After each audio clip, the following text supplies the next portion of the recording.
would defer to your judgment.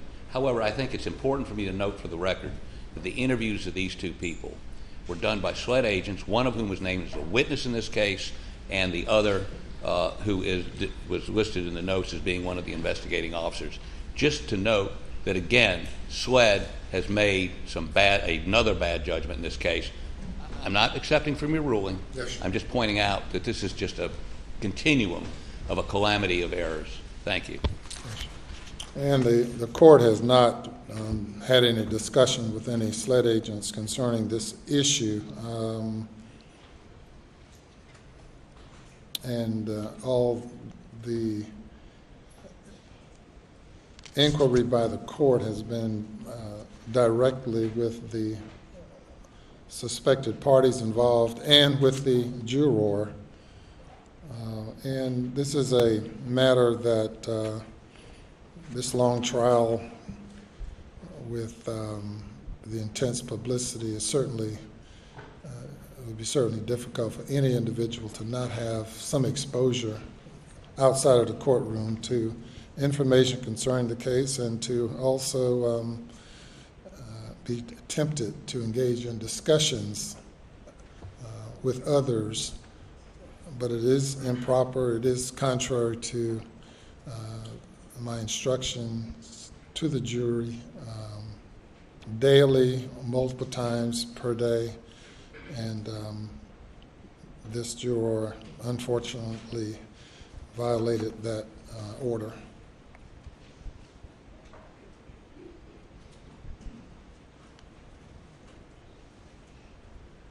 So if you will bring out juror number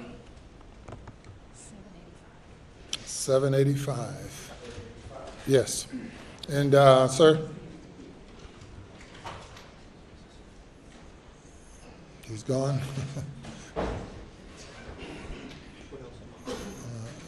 Let's make sure she brings everything with her. She will, I'm sure. Tony.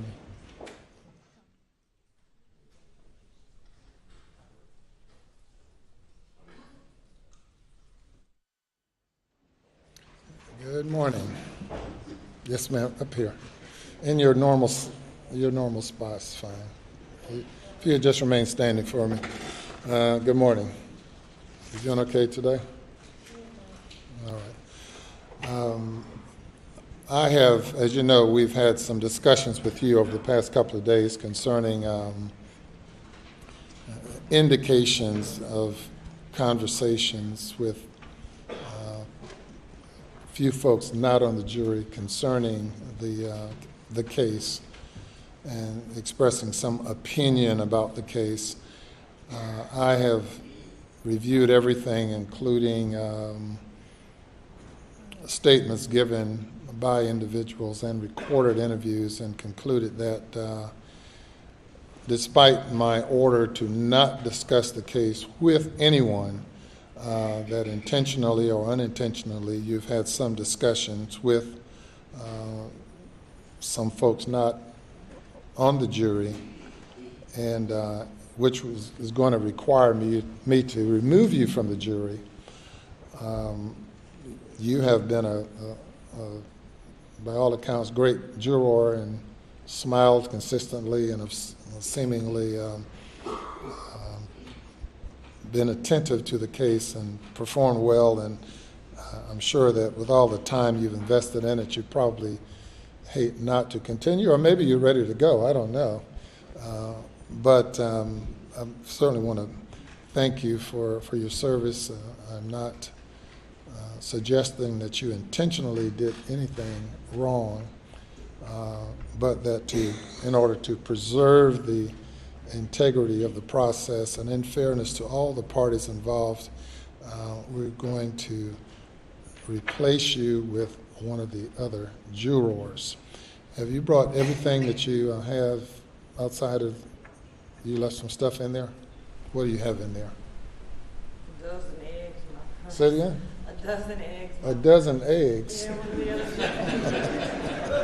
one of the other jurors brought in eggs for everybody from the farm. So okay. eggs in my purse and nut water. All right. Well, you're going to leave the eggs. You want to leave the eggs or take the eggs? You're going to take the eggs. So, Mr. Bailiff, can you retrieve from the jury room her dozen eggs, her purse, and what else? And a bottle of water. If you can get those things from the jury room.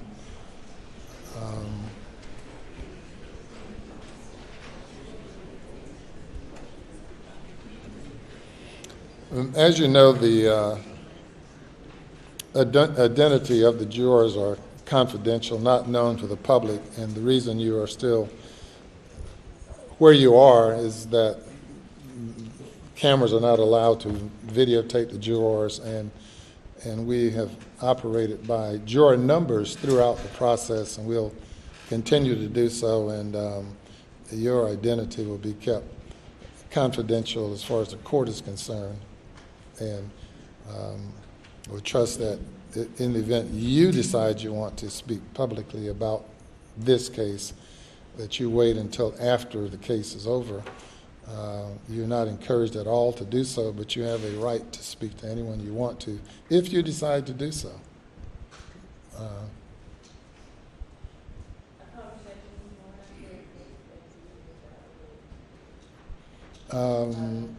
No, I have not spoken with her today, but no, this is not related to, I know we also had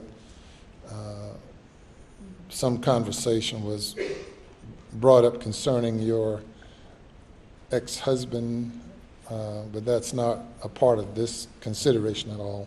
This is totally independent of any other conversation that he might have had concerning you. That's not part of the order of the court. So they're going to get your things, and then once you're removed from the jury, you can't go back in the jury room. We'll have to tell them goodbye for you. Okay, all right. Well, thank you very much. Ed, you can go. Thank you.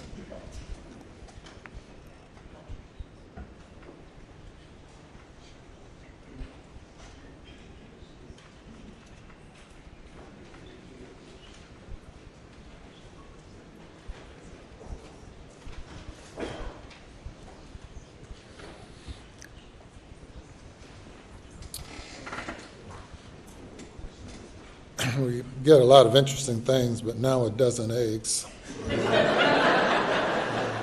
certainly pretty interesting. We'll give her a chance to leave or to take her. She's gone? Yes, sir. Okay, very good. Anything else before the jury comes? Your Honor, we picked an alternate. Oh, right, absolutely. When they come out, we'll need to select an alternate, and the clerk you have the remaining alternates in a box. Any objection to a blind selection of that alternate out of the box? Nothing from the defense, Your Honor.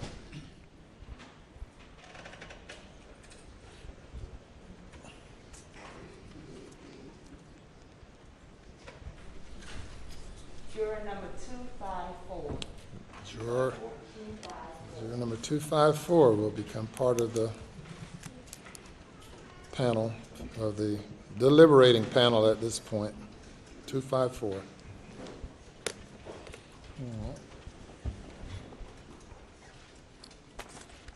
Yes, sir. Mr. Griffin. Your Honor, before the jury comes in, early in my closing argument, we have a blow-up of the photos of Maggie and Paul at the crime scene. I'm going to hold it up so that the jury could see, that the audience cannot see, but I'm just notifying Court TV that please don't display this blow-up during the proceedings. Thank you. Thumbs up, yes. Oh, sure. I apologize. I haven't.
May bring the jury.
Good morning. Yes, sir. Thank you. And good morning one more time. Day number 28. Welcome back. Juror number 254. You are now part of the first 12 jurors. We have 13. You're part of the first 12 of the panel at this time. And continuing with closing arguments, it's the defense's turn. Griffin. Thank you, Your Honor.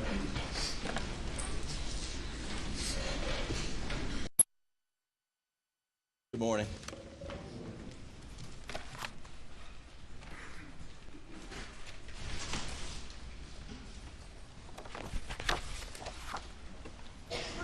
Wow. We're at the stage of the case that's called closing arguments. I don't know why they call it argument. I'm not here to have an argument with you in any form or fashion. What I'm here to do today, this morning, is to review the evidence with you that you've heard in the courtroom over the last 6 weeks. And in reviewing this evidence, my goal is to address questions that you may have about what you've heard. And the jury system that we have, frankly, is the greatest criminal justice system in the world, because it's the only system, jury system, that a criminal defendant's fate is put in the hands of his or her peers.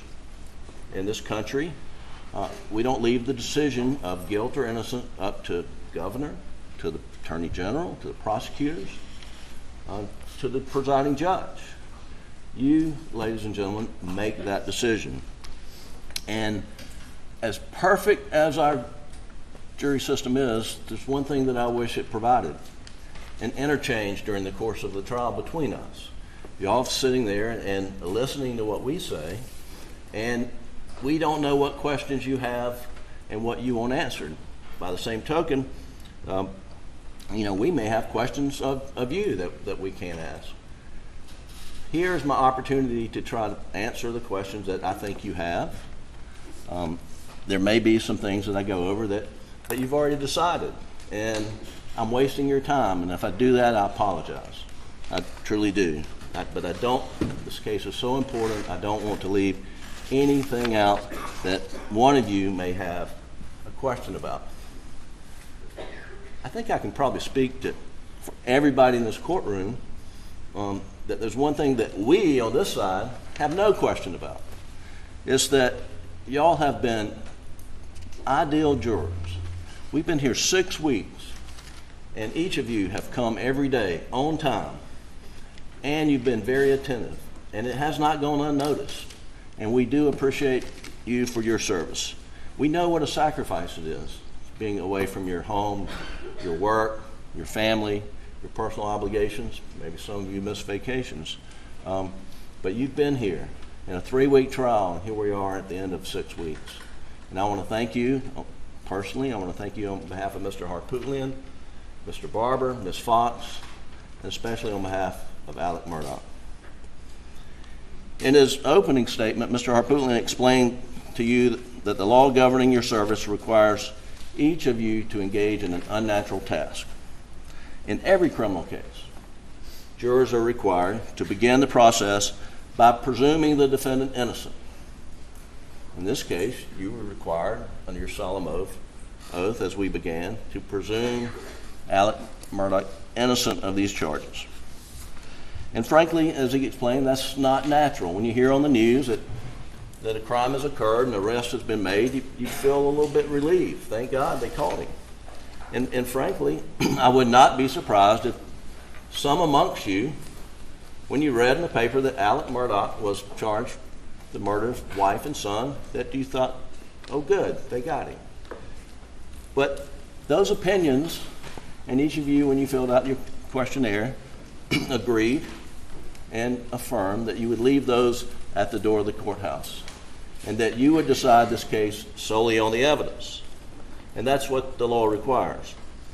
And when we begin, the law also requires you to presume him innocent of these charges.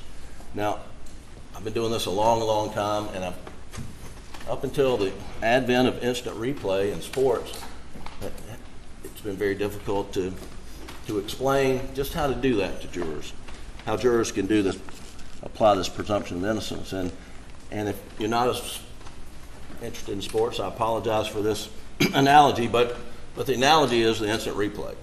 Whether you're a Clemson fan or a Georgia fan, that on a Saturday afternoon, there's a play called on the field, and then it's reviewed. And under the rules, the call on the field stands unless there's visual, incontrovertible evidence that the call on the field was wrong. We see that every weekend on sports. Here, the call on the field is that Alex Murdaugh is innocent of these charges. That's what the law requires. And that unless and until the state proves his guilt to each one of you individually, voting individually, proves his guilt beyond a reasonable doubt, then that presumption of innocence stays with him. You're not being tasked here to give your opinion in this trial. You're being tasked to apply the Constitution, the bedrock principles that protect us all from a government. And those bedrock principles are, first, you get tried by the jury of your peers. Second, that the jury of your peers begin with presuming you innocent. And third, that you will remain innocent until the government, if they can, proves to you individually, in your mind, that the person is guilty beyond a reasonable doubt.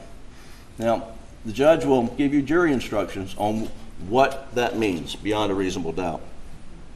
But the definition has been defined that reasonable doubt is doubt that would cause a reasonable person to hesitate when making an important decision in their personal affairs, such as to buy a house, get married, any consequential decision. And you will be making,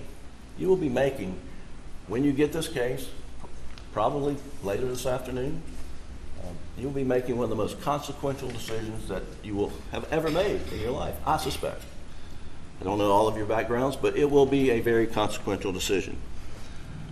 And if the proof that the state has put before you causes you to hesitate, when you go to fill out that vote as you're deliberating in your jury room, each of you will have a vote. And you will have the right to vote guilty or not guilty. And each of you will write it down. And if there's any reasonable cause for you to hesitate to write guilty, then the law requires you to write not guilty. This burden of proof that we have, many of you may have had experience with civil cases. And in civil cases, the burden of proof is much lower, and it's called by preponderance of the evidence. And you may have seen lawyers or judges or watched on TV as they give a visual image of Lady Justice, who's blind and who's blindfolded, so she does not bias for one side or the other, and there's scales on Lady Justice. And those scales are the scales of justice. And in a civil case, if one party proves their case by a preponderance of the evidence, meaning ever so slightly tilt those scales in their favor, then they're entitled to the verdict. there's another heightened level of burden of proof in a civil case called by clear and convincing evidence. And the law requires things like to prove fraud or some intentional acts. You have to prove by clear and convincing evidence. And that's an intermediate level of proof. And so it's not just tilt the scales ever so slightly in the favor of the party that prevails, but you have to get sort of 3/4 of the way there.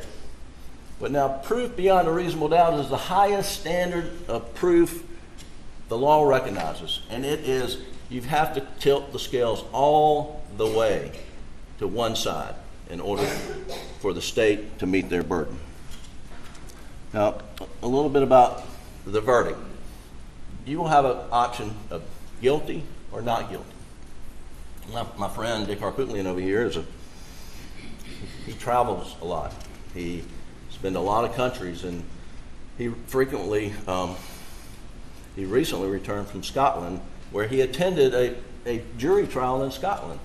And he tells me it's much like this, except the lawyers wear a wig, and I might benefit from something like that. But in Scotland, it runs about the same until it gets time to the verdict in the criminal case.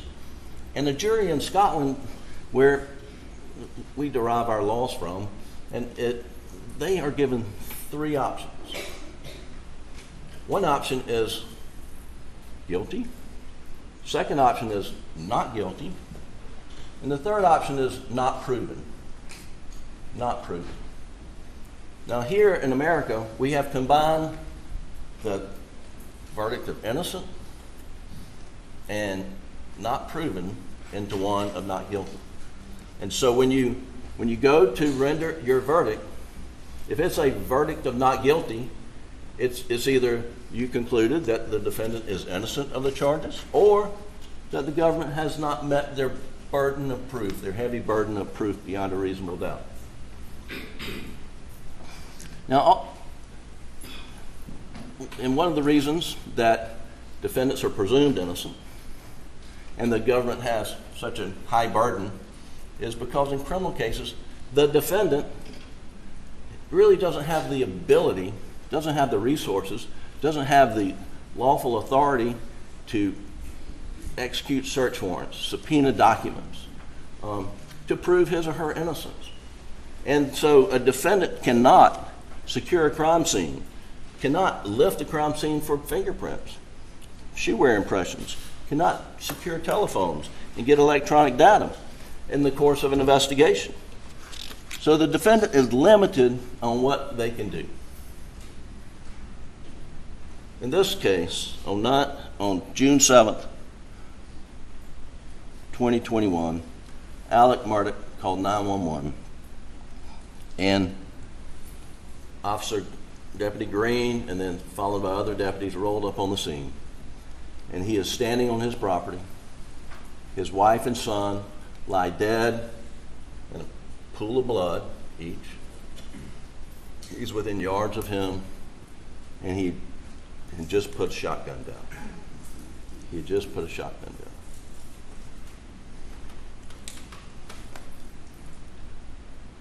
And what would that look like? 90 out of 100 cases when an officer rolls up, it would look like the person who had the shotgun and 2 dead bodies may have done it, probably have done it. Certainly is someone who should be strongly considered. And all the officers in this case told you that. Deputy Rutland said, yeah, Alex Murdaugh was a suspect, but there are a lot of suspects out there. Everybody was a suspect. Fair enough. Agent Owen says, well, we have a circle, investigative circle, and it starts with immediate family members, particularly if they found the deceased, the victims.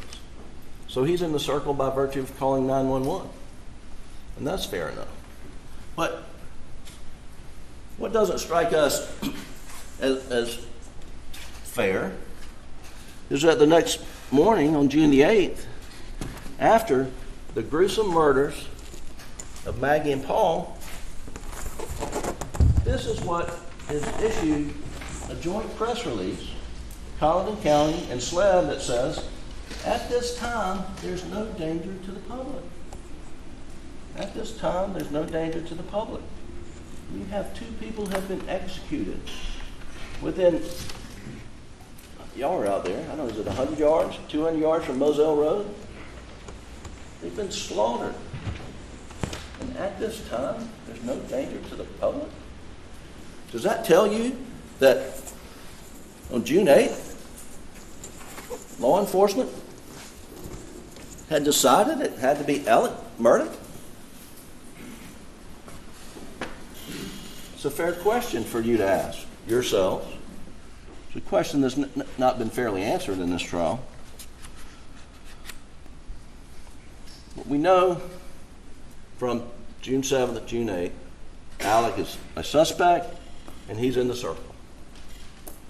And from that day forward, he is at the mercy.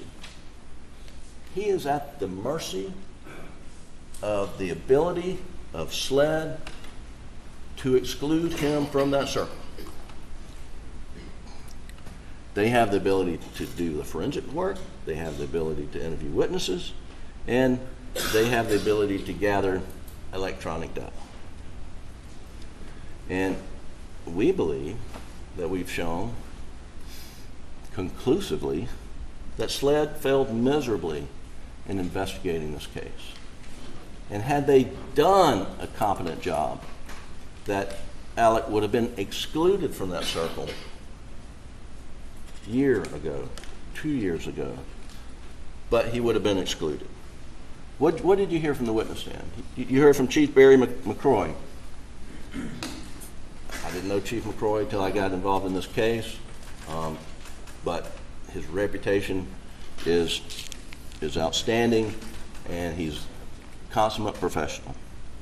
And he explained that when he got there, he was concerned that cars would be pulling up and there were some tire tracks that were not being protected, and that they could have evidentiary value. And then you heard from Mark Ball, who had a conversation with Sheriff Hill, who's another fine public servant here. And he also agreed, we've got to stop cars from coming in here to preserve these tire impressions. And it was not done. It was not done. Captain Chapman from the Colleton County Sheriff's Office, he testified about seeing other sets of tire tracks. As you had came in off Moselle Road, you probably saw where Deputy Green's vehicle had stopped right at the kennels, but then on the other side, where you saw that Alec was parked and pacing on some of these videos, that's where Captain Chapman had talked about seeing tire tracks, and he tried to track them. SLED was coming on, and then it was like a trail to nowhere. It was a trail to nowhere. Deputy Rutland talked about seeing hair in Maggie's hands, you'll recall. You didn't hear anything about the hair in Maggie's hands from that moment forward. Was it tested? Was it sent off for analysis? There was no evidence of what, if anything, happened to the hair in Maggie's hands. Was it as a result of a struggle with her assailant? Was it her own hair? I mean, we don't know the answer to that. We know they failed to take fingerprints from the feed room, and they should have. They failed to properly take footwear impressions from the feed room, or at the apron right outside the feed room. And I think that's I don't think that's uncontradicted. The Agent Worley, who doing the best she can, did not go there to document footwear impressions. Did not do that. You heard from our expert, Mr. Zerchi, what is required, and I believe Dr. Kinsey also agreed it was not done. I know Mr. Palmbach did. And both, now I'll get to the shot angles in a little bit, but both Dr. Kinsey and Mr. Palmbach had the murderer for Paul standing on the concrete. standing on the concrete. Whether 1 foot's in, 1 foot's out, both feet are in, but there should have been footwear impressions. But we'll never know because it was not preserved. It was not taken. The thing that has baffled us, has completely baffled us, is why did they never take DNA samples off of Maggie's clothes, her dress? Why did they never take DNA samples off Paul's clothes? They never did. They never did. And we asked their investigators, why didn't you? Well, that's somebody else's job. That's somebody else's job. It was never done. But you know whose clothing they took DNA off of extensively? Alec. And you heard Agent Zapata talk about all the different grids on her shirt where DNA was samples were taken. Was Alec assaulted on June the 7th? No, he wasn't assaulted. Was Alec wrestling with the assailant on June the 7th? There's no evidence of that. So why are they taking DNA evidence of Alec's clothing in June of 2021? And there's only one reason. And it goes back to this right here. There was only one reason. Only one reason. Is that they had decided that unless we find somebody else, it's going to be Alec. Unless we find somebody else, it's going to be Alec.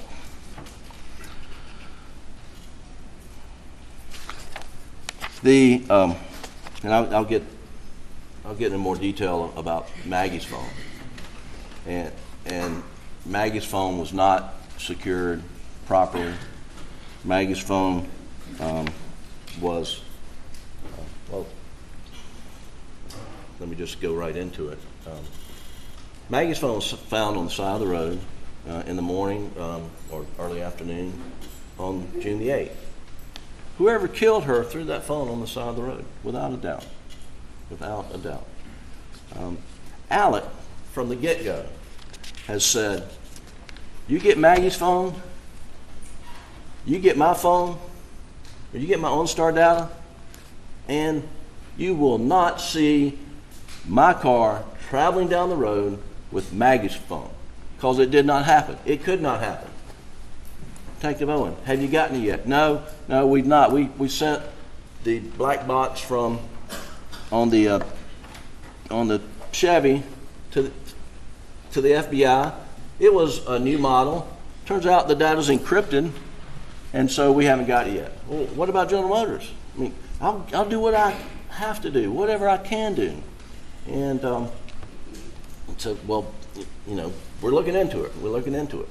Well, what we learned during this trial is, sure, SLED sent a subpoena via a fax machine to somebody in Detroit, I believe, and whoever got it in Detroit, whether there was a number off, I have no idea what the reason was, but we do know the initial response was, we don't have anything.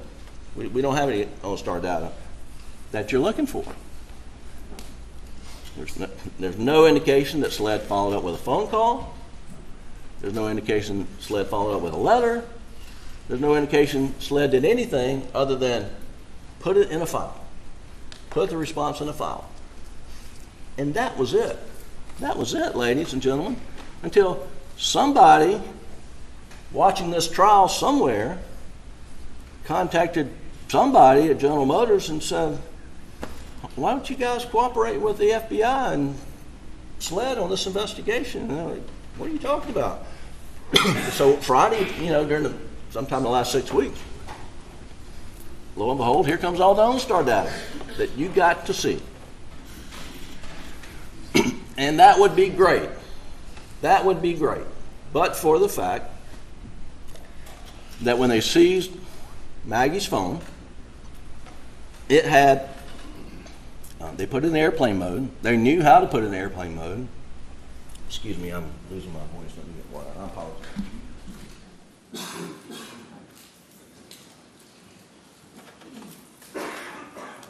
Oh, there's pollen. Something else. They put it in airplane mode, but what you'll see, I got a photograph, is the location services were still on, meaning still pinging off GPS satellites. And the phones don't hold that much memory. They hold a lot of data, as we have learned, but they don't hold that much memory. And it writes over itself. And for GPS location services, the ping points that we see from Paul's phone on all that data, that would have been on Maggie's phone for the 7th. But for the fact that it wasn't extracted until sometime in like June 16th. I think that's the date, but if I'm wrong, I apologize. But it's around the middle of June. And that ping information that we see on Paul's phone, for Maggie's phone, it goes back to like June the 9th. Well, a lot of good that does. A lot of good that does. We don't have it. We would have had it had they extracted it earlier. Now, Agent Dove says we didn't have an upgraded software that would read it. It took us a while to get it. I don't know why it took them a while to get it. There's really no explanation about that. But you heard about Faraday bags. Put it in the Faraday bag. So it's not pinging against satellites, not overriding. They didn't do that. And it's lost. Had they done it, I hope we wouldn't be here. I hope, because I know it would say, because we have enough evidence in the record, and we have to go around our elbow to get to our thumb to get there, but there is sufficient evidence in the record that shows Alex Murdaugh was not driving down the road, Moselle Road, with Maggie's phone in the car and tossed it at whatever time. When he went by at 9:08. I don't know what time they think it's tossed, but that would have gotten him out of the circle. I would hope, but probably not, because they've been so focused on him. Now, as I mentioned, Alec asked multiple times. I think the testimony was 5 times. Agent Owen, you know, if you get this data, it will show I wasn't there. And you know, we didn't learn why they didn't get it off Alex's phone until very recently, because you'll remember on June 10th, he gave SLED his phone. Yeah, you can copy it. Please copy it, because it'll show that I wasn't driving. Now, my phone was not with Maggie's phone at any point in time going down the road, I did what I said I did. Well, they did extract it, but what we've learned, the extraction was a superficial extraction. Not because Alec requested it, that's just what they did. Said a logical surface extraction. So they didn't go in and pull out any GPS pinging data like you see on Paul's phone. They didn't get it off Alec's. Now, if Alec had not made those requests to Owen, and they are disputing that, there's one thing you can be 100% sure of, is they would have called Detective Owen up here on the witness stand during their rebuttal case to say, no, he lied. He didn't ask that of me. I mean, they got Sheriff Smalls in here to say, I didn't give him permission to put a blue light in his car. They came and challenged whether he had authority from the sheriff or maybe a deputy sheriff to put a blue light in his car. But they didn't contradict anything you said about, I've been asking for this data that would get me out of the circle. And now we know why it took so long to get the stuff from his car. It's because because the FBI wouldn't go to General Motors on this event data. The FBI was up there and they bought a Suburban, they're riding it around, and they're reverse engineering all these systems to try to come up reports. And then they come in here and tell you, well, it's not complete, some is inaccurate, but this is what we got. And during the middle of all that, that's when, lo and behold, we get on start. Thankfully, we did.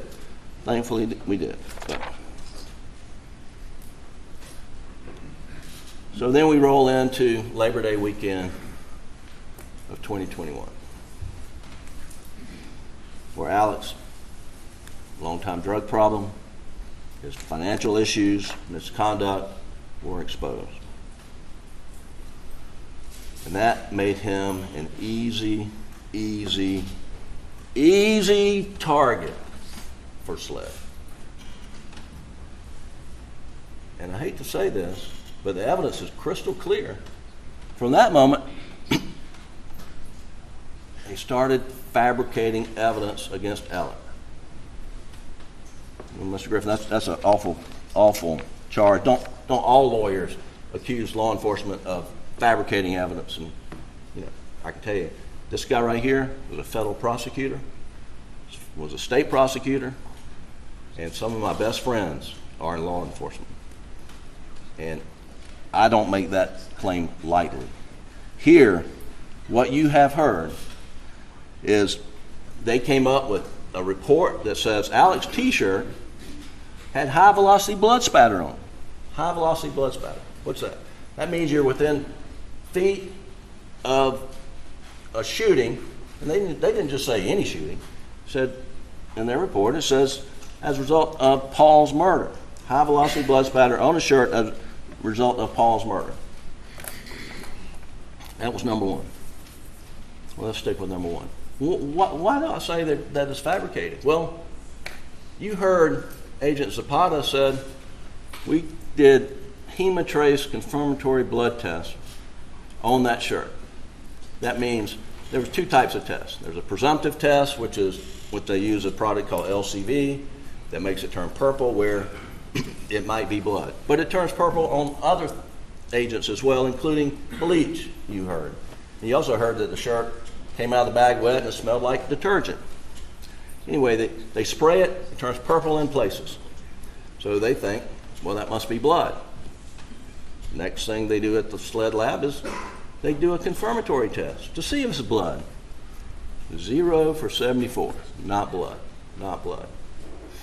That didn't stop SLED from going out and pursuing with vengeance this report. They didn't give the no blood test result to the guy in Oklahoma, and when it surfaced, they had a problem on their hands, and they were pushing it up until this trial. And you heard the testimony from the stand that they went from Mr. Bloody Shirt leading up to this trial to Mr. Clean during this trial. And they ask him, and they raise issues during the trial with Blanca, where were his clothes? No one's asking about the man's clothes that he had on the Snapchat video back in, at 7 o'clock with his son until November or so, I think is what she said. I mean, the issue of changing clothes, it was late to the dance because when they went to, as you heard, when they went to the Collin County Grand Jury to get an indictment that you're going to be deliberating on, they told that grand jury they had an expert report that says high-velocity blood spatter. And I asked Agent Owen, I said, when you went to the grand jury and when your guy gave you the report, how'd you not know, you chief investigator, how'd you not know that there's this hemotrace test that says there's no blood? Well, I didn't get the email. I say it in somewhat jest, but, could the dog eat his email? I mean, how's the lead investigator in the case not get the lab report that says there's no blood on the shirt? Now, ultimately it was produced to us, and we were raising Cain about it and saying, how can you say this on one hand and that on the other hand? And here we are with a Mr. Clean theory that he washed off after brutally murdering Maggie and Paul. He takes a hose and washes himself off and gets in a golf cart, butt naked, I guess, and drives to the house. So that's the blood spatter fabrication. The other is this blue raincoat with GSR, and do you remember that testimony? Shelley Smith, who worked for Ms. Libby and Mr. Randolph, had told SLED after September, after Alex's problems had been exposed, after she had a conversation with a Allendale police officer following an accident investigation in which she was in an accident, that on the morning, she said in here, as she told you, on Wednesday after Mr. Randolph's funeral, and that turns out to be, I think, June 16th, that Alex shows up at the house at Alameda at like 6:30 in the morning, knocking, trying to get in, and he has a blue tarp. And in this blue tarp, she lets him in. He goes upstairs with this blue tarp. He comes back downstairs. He lays this blue tarp out on Miss Libby's retirement rocking chair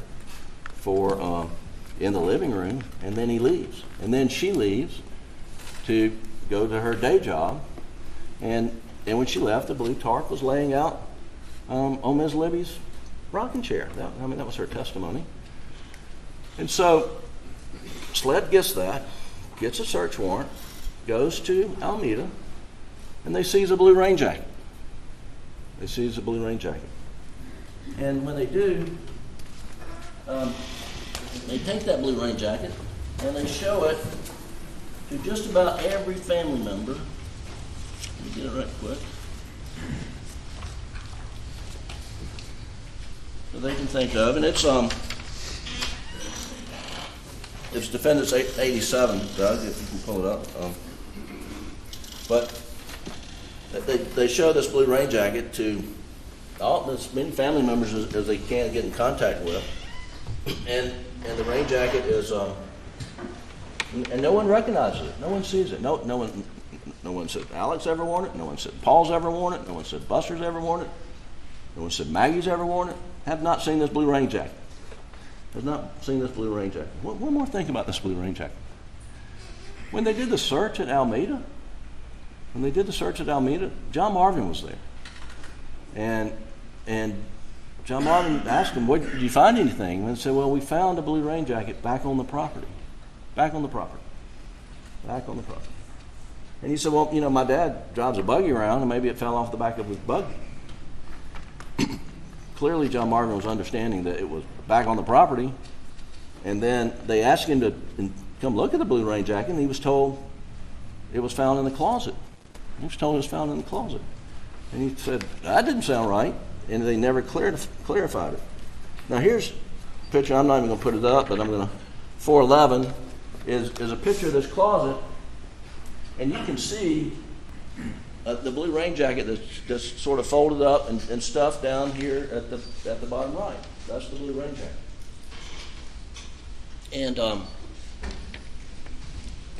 And apparently right before this trial, they showed Shelley Smith this picture and says, does that look like the blue tarp you saw? She goes, well, yeah, sure, it looks like it. They never showed her this. And she said, this, when I'm saying this, is page 87, it's on the screen. She'd never seen this. But they did GSR testing on this, and it says, whew, it's hot. A lot of GSR on that. Manufactured evidence, ladies and gentlemen.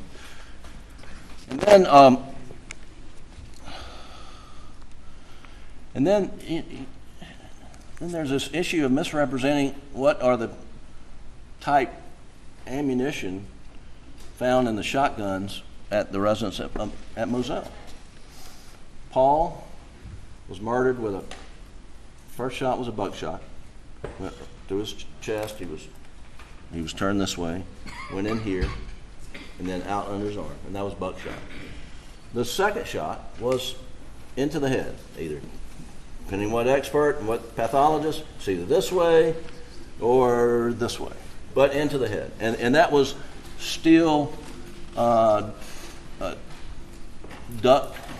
shot. I learned that you can't shoot ducks with anything but steel pellets because they don't want lead in the water. So you got to have steel pellets. And then Agent Owen testified, admitted begrudgingly that he had testified to the grand jury that there were 4 weapons found up on the property in the gun room, 12 gauges that were loaded, or I'm not saying 12 gauges, I'm sorry, 4 shotguns that were loaded with buckshot and birdshot. There's 4 other ones. So that matches. Well, guess what? Totally not true. That was totally not true. And he admitted on the stand it was not true. He admitted telling Alec during the interview, and he said, well, I can do trickery. And we're going to see that shortly. But and then I said, are you trying to trick the grand jury? No, I didn't say that. Well, we walked through it, and he did say it. And he didn't remember it, and you'll remember the testimony. And I said, well, people make mistakes, don't you? Yeah, that was a mistake. And it's okay to make mistakes, right? Yeah. And you can make mistakes about time. Well, that's the most common thing people make mistakes about. It's not all right for Alex Murdaugh, who's in the center of the circle, who's not all right for him to make mistakes about time. It is not all right, according to the same investigator who says it's okay, happens all the time. But here we go, and then Eureka. They finally get into Paul's phone in April of 2022, and they see Alec. Well, they don't see Alec. They see Cash the dog, and they see Paul's feet walking around, and they hear voices in the background. One of them sounds like Alec. And off they go. They go off and get an indictment from the Cullinan County Grand Jury, relying upon high-velocity blood spatter, relying upon 4 guns having the same load, and relying upon a rain jacket that's got GSR on it, and Alex lying about being down at the kennels. Now we know, after we've been here 6 weeks, of those 4 things, Bixby voice privacy contacts have been updated. To continue, review the updated items on your screen. I'm so sorry. No, that was turned on. I will turn it on.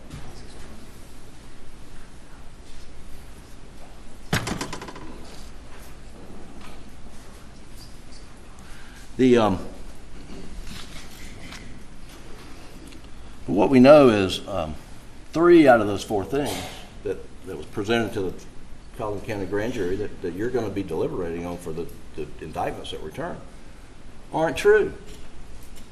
No blood spatter, no GSR rain jacket that's ever been connected to Alex whatsoever, and there's no loaded gun. So we're left with the lie. We are left with the lie. Now, Alex lied about being down at the kennels in Almeda. And why did he lie? And that is certainly a fair question. And that's and frankly, I probably wouldn't be sitting over there right now if he had not lied. But he did lie. And he told you he lied. And he told you why he lied. He said he lied because, I'll tell you, he lied because that's what addicts do. Addicts lie. He lied because he had a closet full of skeletons, that he didn't want any more scrutiny on him, which is the most ironic thing in the world because depending on which day of the week, their theory is that he slaughtered his wife and son to distract from a impending financial investigation. But he puts himself in the middle of a murder investigation, and he puts himself in the spotlight of a media firestorm. That's their motive evidence, and we'll get to that. But he lied. He lied because of his drug paranoia kicked in, and he was clearly in the throes of addiction. He lied for all those reasons. But what he didn't lie for is because he was covering up the fact that he killed Maggie and Paul. That is not the reason he did it.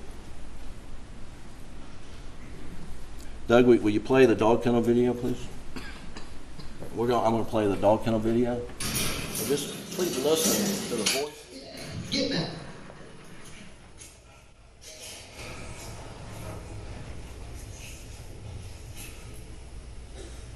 Quick, Cash. Quick.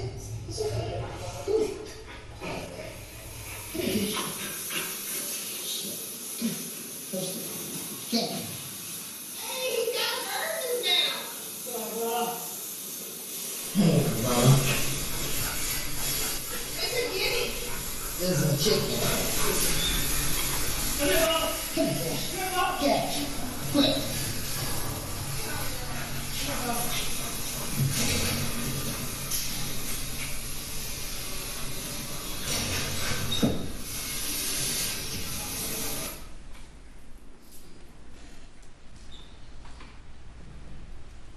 4 minutes later, the state would have you to believe that Alex Murdaugh up and blew his son's brains out of his head and murders his wife after having that conversation about Bubba having a chicken or a guinea. 4 minutes later, their case wants you to believe that this is a family down at the dog kennels doing what families do.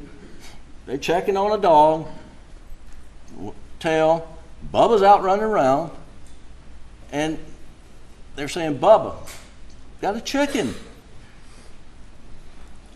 Now, why would Alec not want law enforcement to hear that?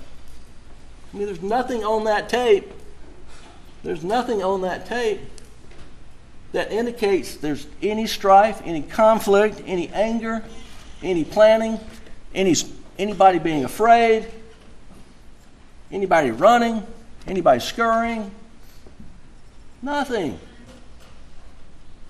It's Maggie, Paul, and Alec down at the kennel. That's it. And their timeline is based on the fact that this automated thing kind of messed me up, but the point I was going to open this up and say, under their theory, if your phone's not moving for some period of time, you're dead right then. You could be run over in the traffic 2 hours later, but if you're not answering a text 2 minutes after you receive it, you're dead at that point. And that's their case. That is their case on time of death. Is phone stop moving, you're dead.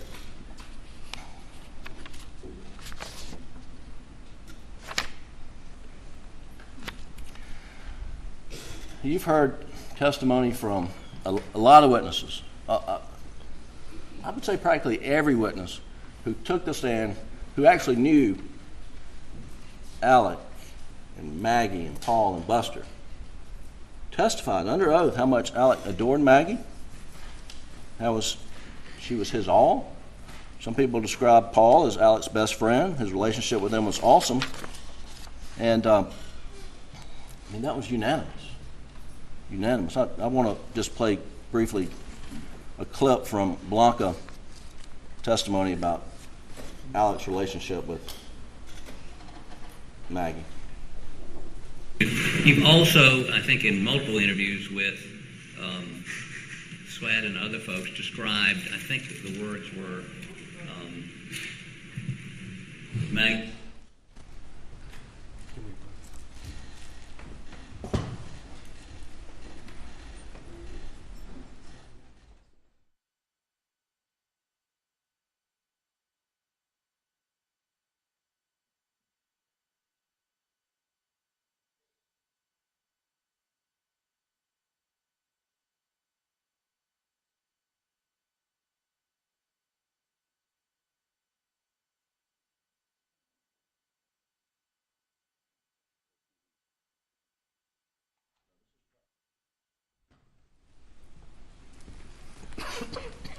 Please continue, Doc.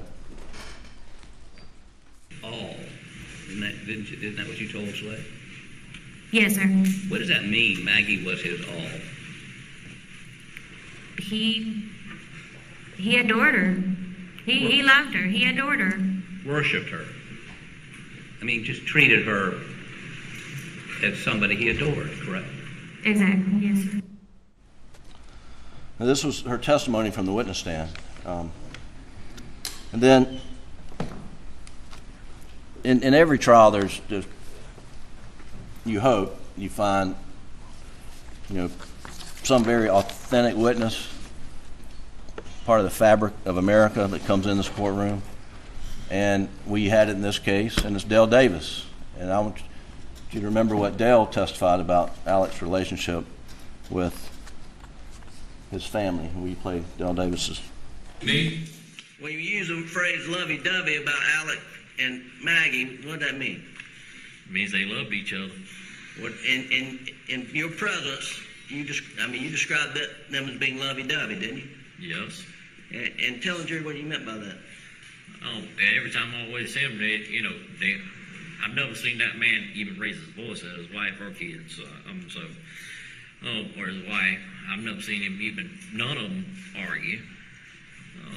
But he always, anything she wanted or the boys wanted, he would try to get it. And what was your observation about his relationship with Paul? They like to hunt and fish together. I mean, they drink beer together. Okay. That was Dale Davis. Which brings us to the question, why?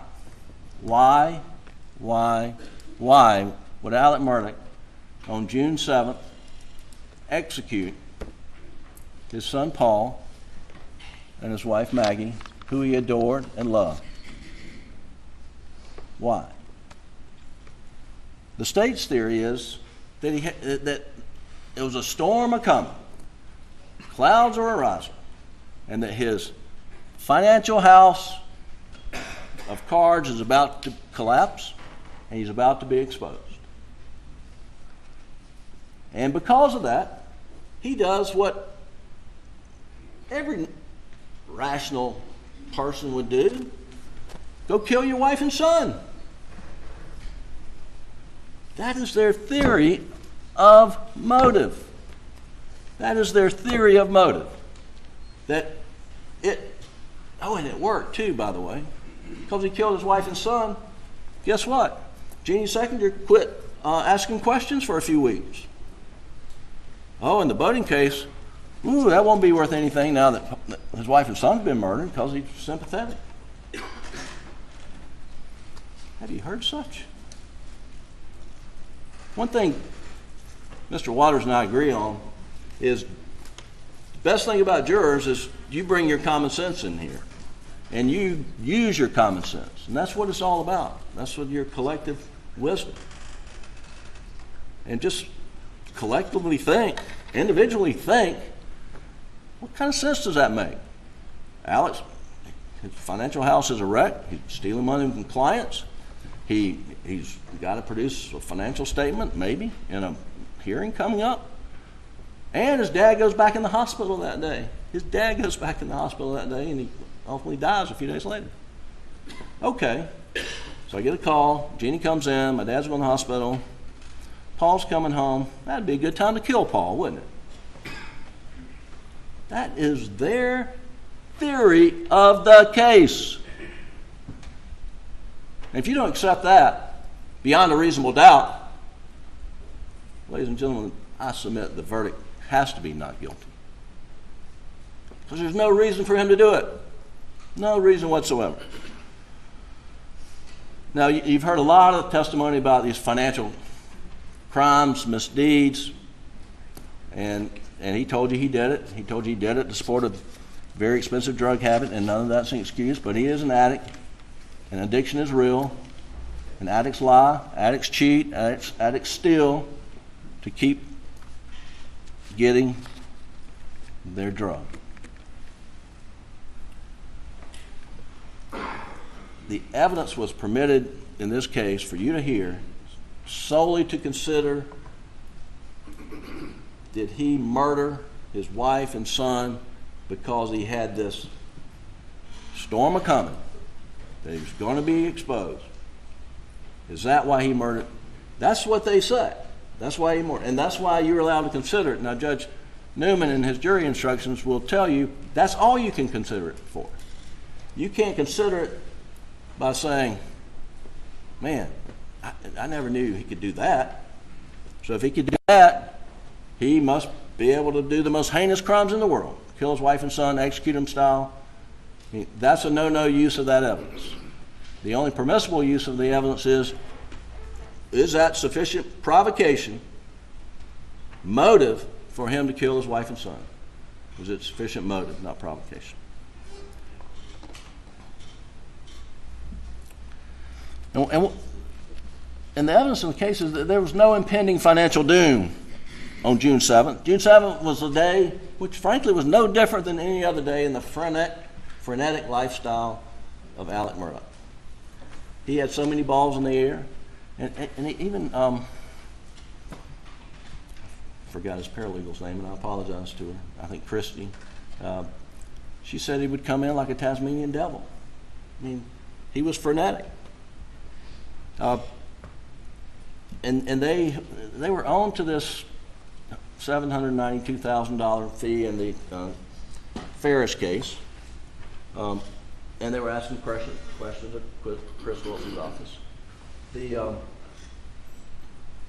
But the reason they weren't concerned that he was stealing money. They were concerned that he was sheltering money, trying to hide it from being disclosed in the boating litigation, in which he was a defendant. And they didn't want any part of that. And that situation with the with the Ferris fee, as Ms. Seckinger, Jeannie Seckinger said, that was a one-off. That was completely on its own, different type conduct than all the other stuff that you heard about. That was a one-off. And what happened on June 7th?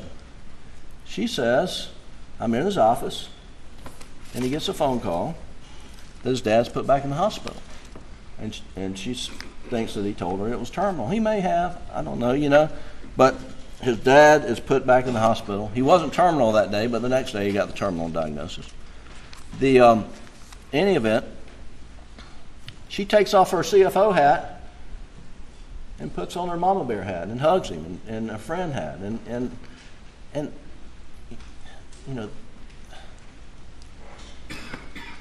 their theory is he slaughters Maggie and Paul to buy time from her investigation. That is it. That is their theory. That is their theory. And it's totally fabricated. They've got no evidence of that. There's no evidence that Maggie was on to his financial misdeeds. There's no evidence that she was about to blow the whistle on him. There's no evidence that that he had a $20 million life insurance policy on her, and that if he murdered her, that he could get out of financial bind. None of that. None of that. And I asked Ms. Seckinger, how long of a delay did that buy Alex? Well, month maybe? A month? A month? That's their theory. That's what their case is built upon. And then this motions hearing is, there's a motions hearing scheduled for Thursday. It had previously been scheduled 2 other times. And it was continued at the last minute on the other occasions because 2 of the lawyers had cancer and were receiving treatments.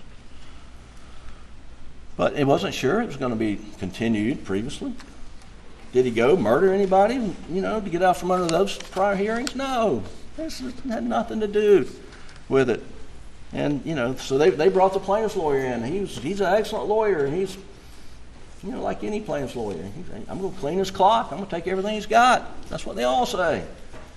So then we had to bring the defense lawyer in to say that was a negligent parenting case, and it wasn't worth the paper it was written on. I mean, folks, that's what we are in a murder case, and that's what we're having to deal with because that is their theory of motive. But even if the financial day of reckoning was impending, if it was right there,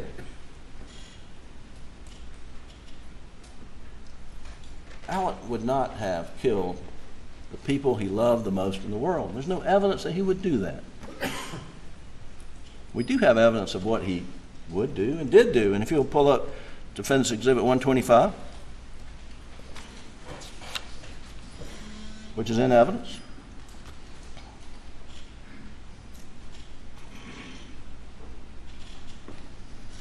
On September 2nd, 3rd, 4th, I forget the date. This is the Labor Day weekend. He gets his drug dealer, Curtis Eddie Smith, to shoot him in the head because he couldn't go on, because it was all going to come crashing down, and he had a big life insurance policy. So when Alex is at financial collapse, he doesn't go kill somebody else. He tries to end it himself. This is a natural response. You don't want anybody to do it. But this, people kill themselves from being exposed. They don't kill their wife they adore, son, the apple of his eye, as some people have said. That's not.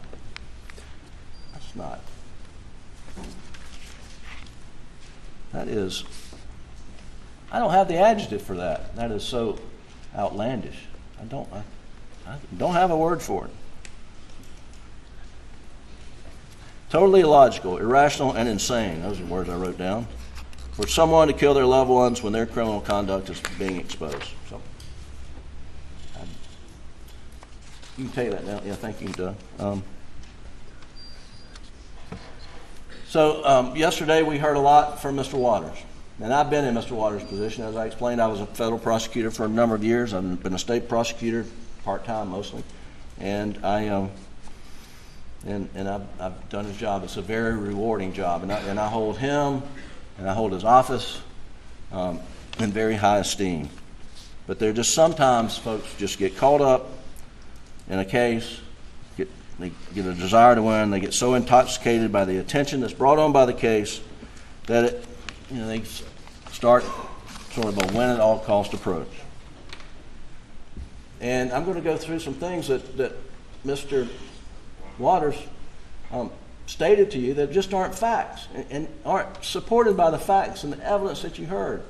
And before I do that, I want to give you a cautionary statement. We lawyers aren't witnesses. I didn't take an oath to stand up here and talk to you. I have ethical obligations about what I can say and limitations under the rules, but I'm not a witness. I'm here to talk to you about the evidence. And the same applies to Mr. Waters. You decide what the evidence is. You decide. And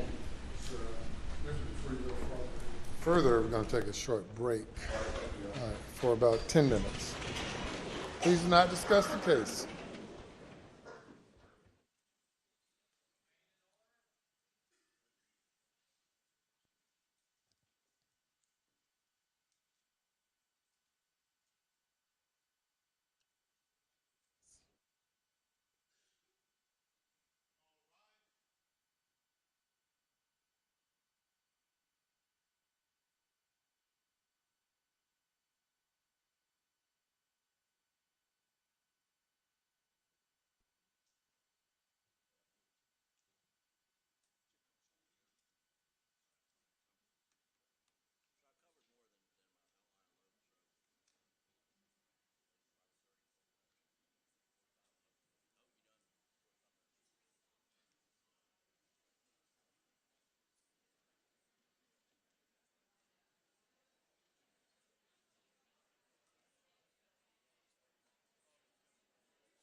seated.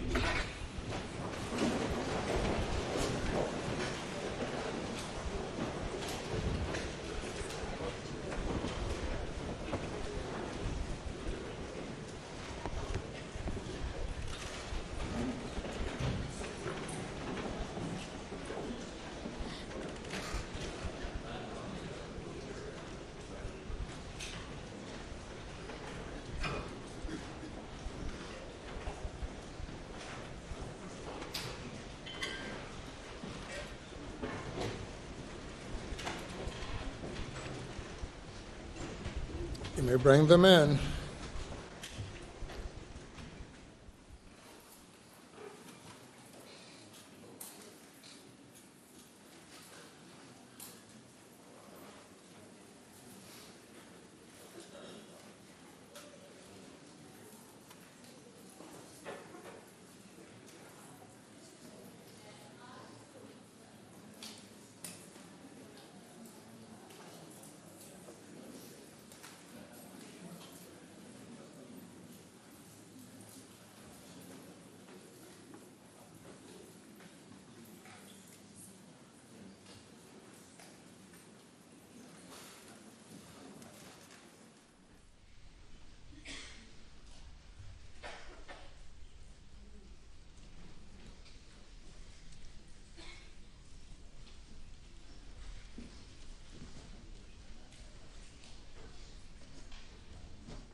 All right, thank you. You may continue. Thank you, Your Honor.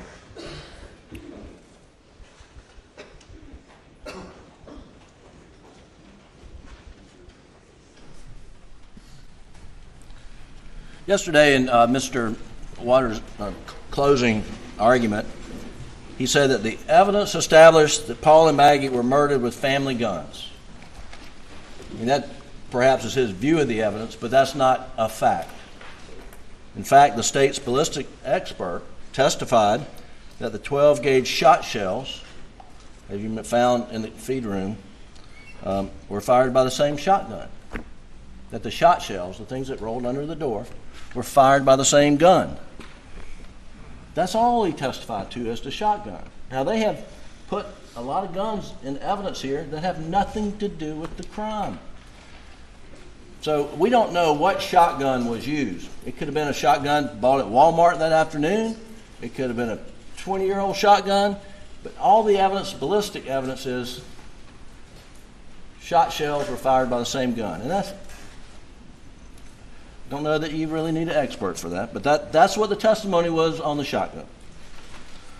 With regard to the 300 blackout, you'll recall that this guy, Paul Greer, testified that the cartridges found at the crime scene, and Maggie was shot with a 300 blackout, that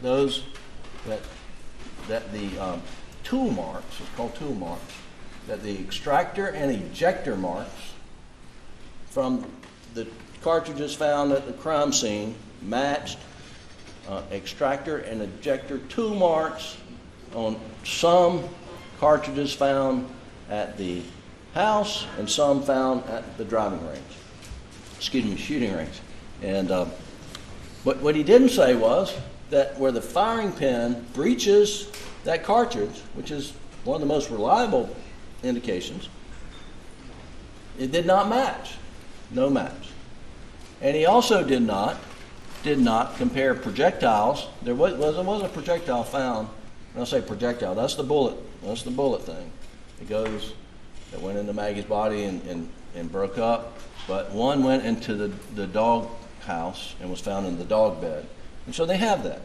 And what they did not do is take that projectile and dig projectiles out of the berm where the shooting range was and compare it to see if they match. And that's the most reliable way to do it. Now, in David Owen's notes, he said that the ballistic expert can't be 100% sure until you have the gun.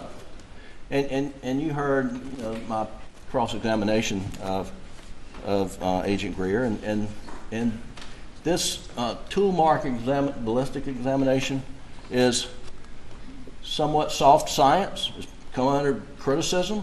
It's what they rely upon. Not every investigative lab relies upon it. That's what they did here. But it's not gospel. It's not gospel. Another thing about the 300 blackout, he in his closing, Mr. Waters repeatedly said that Alec bought it. And I assume we're talking about the replacement. I don't know. Alec bought it. Well, Alec didn't buy it. The evidence in the record is Maggie bought it. And he kept saying it's the defendants. And it's not the defendants. The replacement 300 blackout, which frankly no one had seen Paul with it in quite some time except Will Loving on one occasion in sometime in March. It was Paul's gun. It wasn't Alec's gun. Paul's gun. At one point in time during his closing argument yesterday, Mr. Waters reenacted a shooting scenario, if you'll recall. And I'll do my best, but he stands up here and he says that Alec shoots Paul in the chest one time. And 999,999 times out of a million, that person is dead.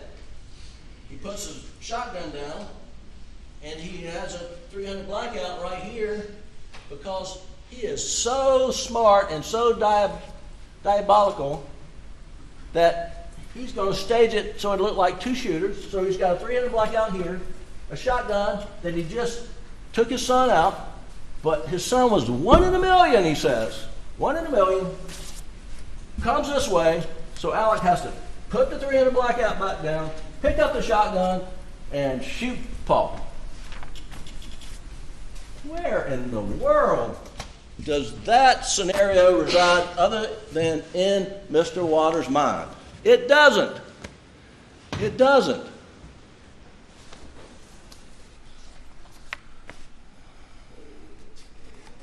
There's no evidence to support anything like that. None. None. And the fact that he has to go to such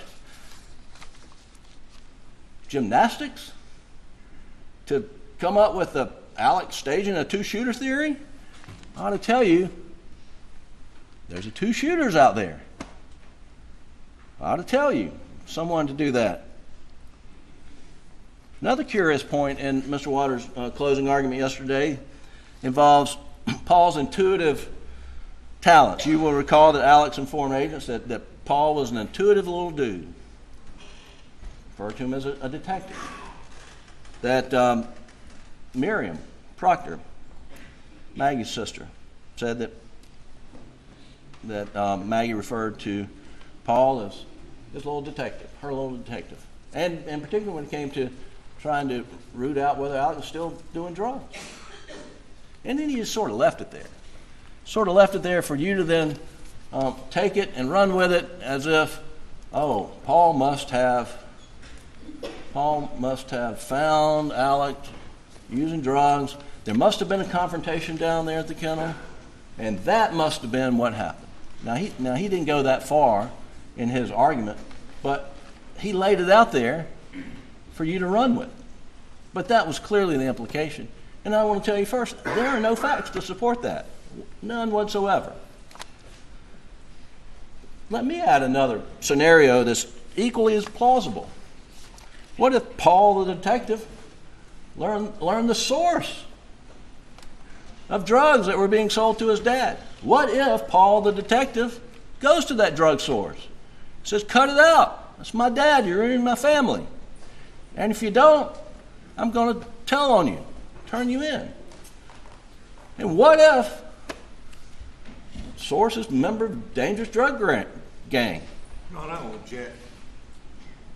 Sustained. Well, the point is, there's no more evidence to support it, and there was no evidence. Those were just plausible scenarios that they were throwing out to you, and that you could think up many equally plausible scenarios. But you have to decide the evidence based on the facts that the state puts before you. Not theories, not inferences, not speculation, but cold, hard facts. Mr. Waters also said that Alex, the master liar, accused Shelley, Smith, Blanca, and perhaps another witness of lying. He never did such a thing. He never accused anybody of lying from this witness stand. Now, I've been around long enough to know that witnesses can misremember things and believe them to be true. And frankly, I'm the biggest offender of that trait in my household. I convinced myself that I remembered something accurately, and I will have an argument with my wife until she shows me photographic evidence that I'm just wrong, and that's what it takes. I mean, that happens. People misremember things.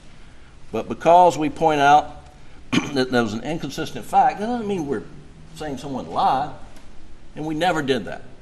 We never did that. One example is Sister Marion. One example of misremembering. Sister Marion said that she spoke with Maggie about 7 p.m. while she was at Edisto, and that Alec wanted to come to Moselle to visit her father. Well, we know that her recollection is mistaken because we have cell phone records, we got FBI records, we got her phone bill, we got that shows she was in Mount Pleasant and then she was traveling to Moselle around the period of time where Sister Marion thought she was at Edisto.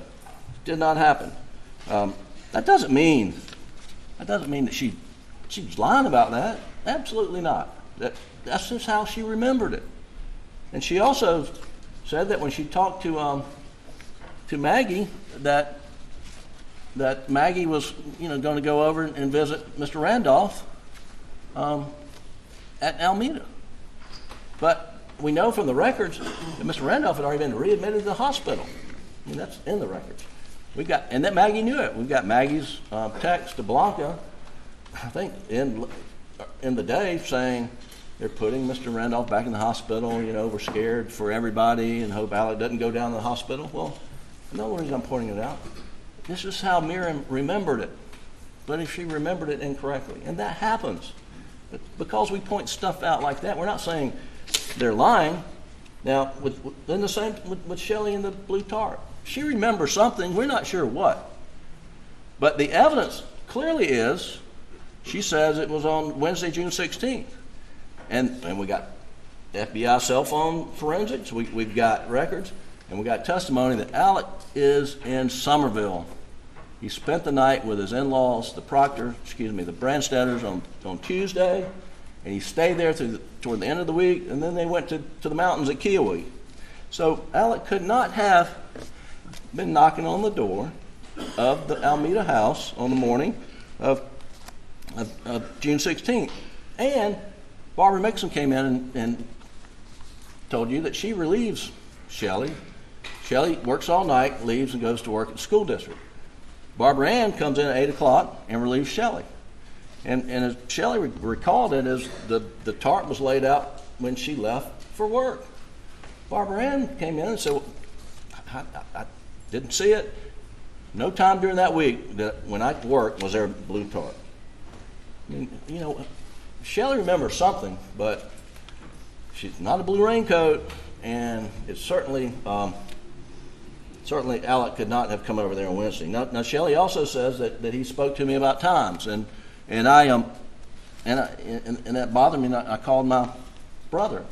We're not disputing that, but what she didn't say is Alec told me to say I was here in 45 minutes or things like that, and frankly, it doesn't make a lot of sense because Alec kept saying, "You get my phone records, and you'll know exactly what time I was when I was there." And I'll get to this a little bit more in a moment, but Mr. Waters keeps talking about, he's hurrying to get over there. He's hurrying to get over there to compress the time so that it looks like he's been gone from Moselle longer than he was. Fair enough argument. I understand his point, but that point evaporates when you're talking about how long you are at Alameda. It doesn't matter if he's there 45 minutes or 20 minutes. Does it really matter how long he was there? Now, I guess before you had the OnStar data, they could be saying, oh, he said he was there 45 minutes, but he was only there 22 minutes, and he spent the other 10, 15 minutes traipsing through the woods, burying bloody clothes, and getting rid of murder weapons. Well, we may have heard that in this trial had we not gotten the OnStar data from General Motors in the middle of the trial, which shows conclusively he drove over there and he drove straight back.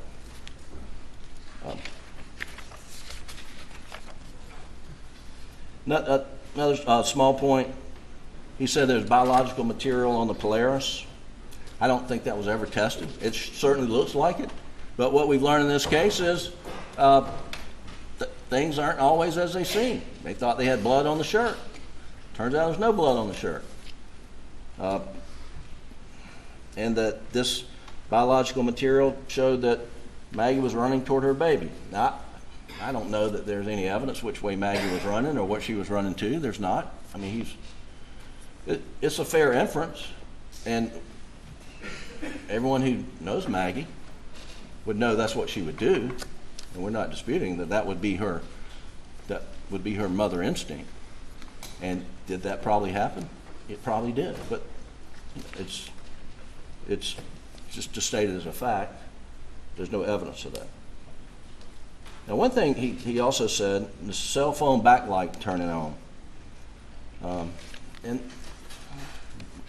I don't have an Apple phone, but so here's the issue, and mine won't do it because I don't have an Apple phone, I don't think, but if you take a phone flat and pick it up, light comes on. And why is that important? Why is that important? Like I say, I'll probably turn this phone off. And if I'm making a point that you all know the answer to, I apologize, but it's important that you do know the answer to why this is important. It's important because now that we have the OnStar data, we know Alec drove his Suburban by the spot where Maggie's phone was found at 9:08. Now, there's probably some seconds in there, but 9:08.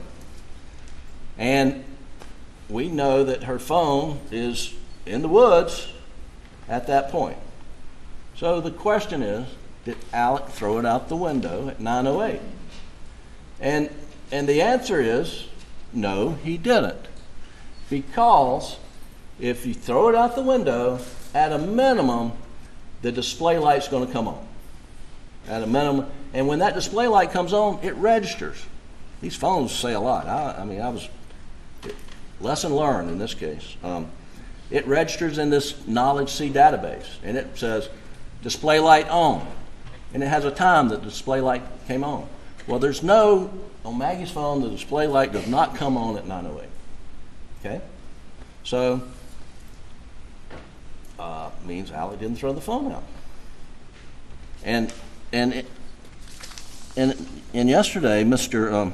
Waters says, every single expert testified that the backlight comes on and sometimes it doesn't when the phone is raised aggressively. That's not true.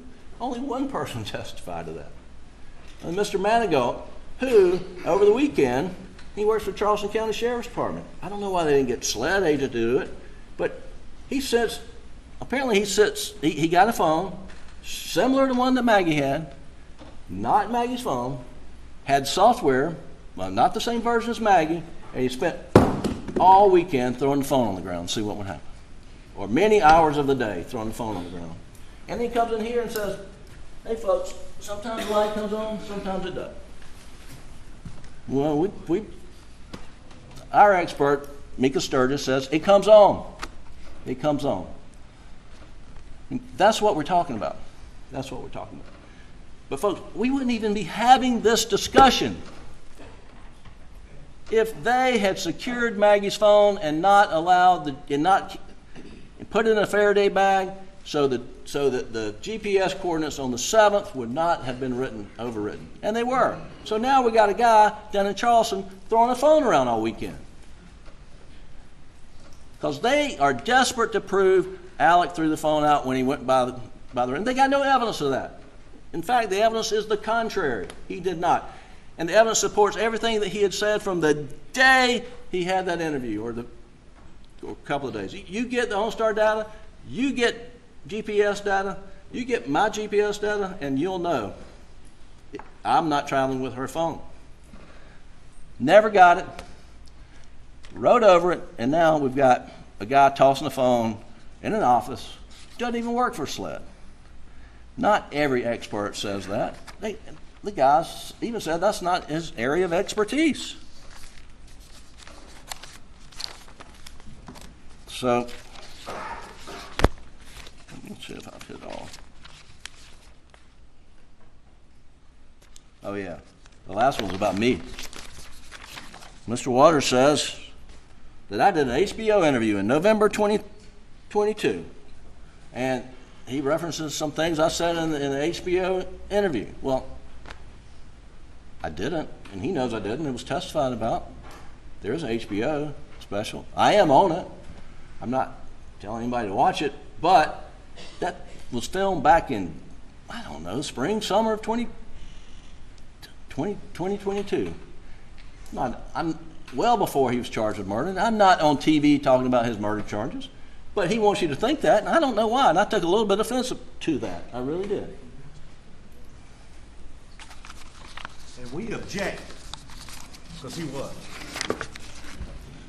I was not being interviewed. Objections overruled. Not being interviewed in November of 2022. Not.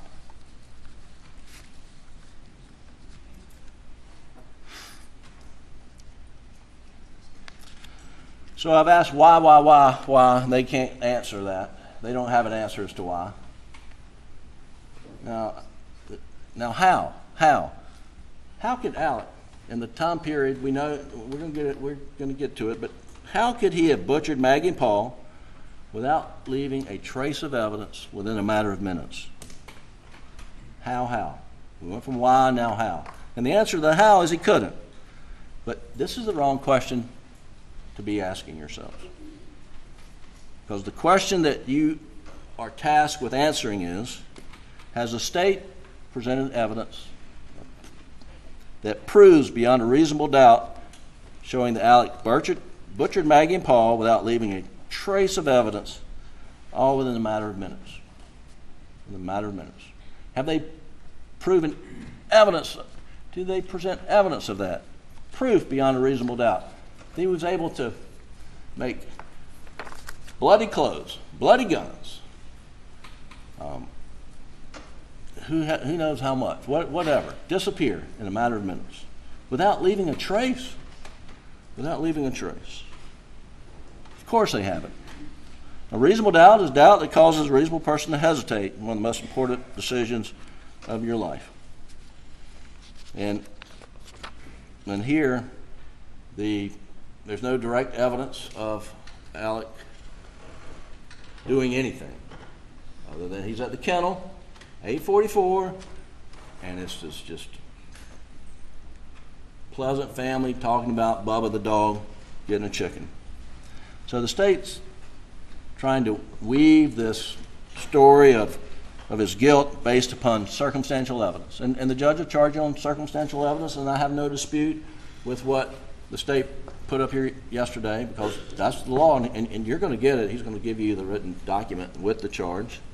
And you will see in there that when they rely upon circumstantial evidence, it's as good as direct evidence, but there's some things that it has to do to be as good as direct evidence.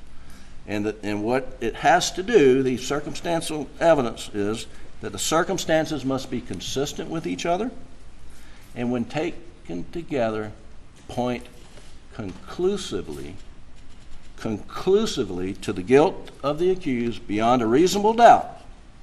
And if these circumstances portray the behavior of a defendant as suspicious, the proof has failed. That's circumstantial evidence. So what are the circumstances that the state relies upon? Well, he was at the kennel at 8:44. Paul last used his phone at 8:48. He replied to a text with a friend about a movie recommendation. Maggie's phone locked for the last time at 8:50. Actually, it's 8:49 and 50 some odd seconds, but 8:50.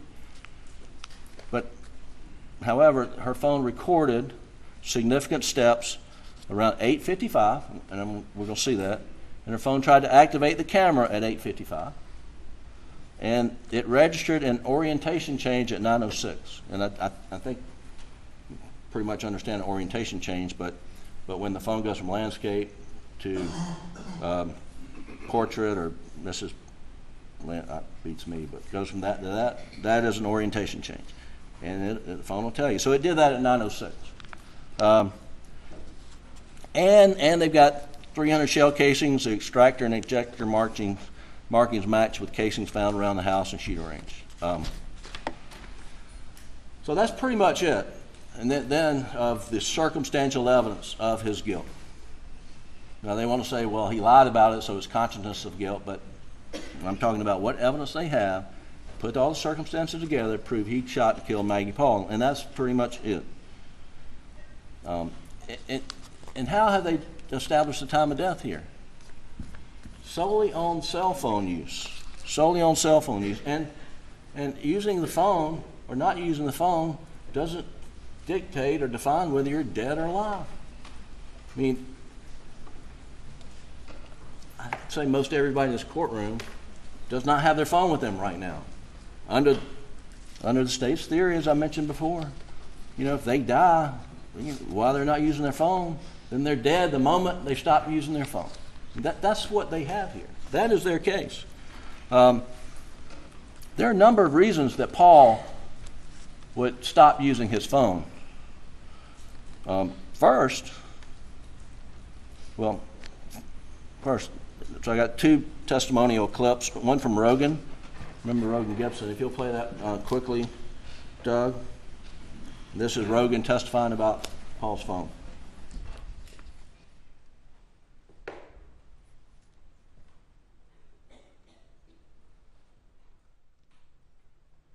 You were asking a little bit about Paul's cell phone usage. He was on it a lot. He was on it a lot, yes, sir. Yeah, and Witness who's testifying. and did the battery get down? Okay, just a moment. All right. What is the objection? Not showing the witness, they're showing the defendant while the witness is testifying. I think the testimony was. What's the legal basis for the objection? That is correct. All right. Mr. Griffin. It's a clip from the live feed of this trial, Your Honor. I can't control who is being depicted, but it's my voice asking Rogan. You've been in trial how many weeks? 6 weeks. All right, so we're not going to replay the trial. That's right. That's a clip of a few seconds.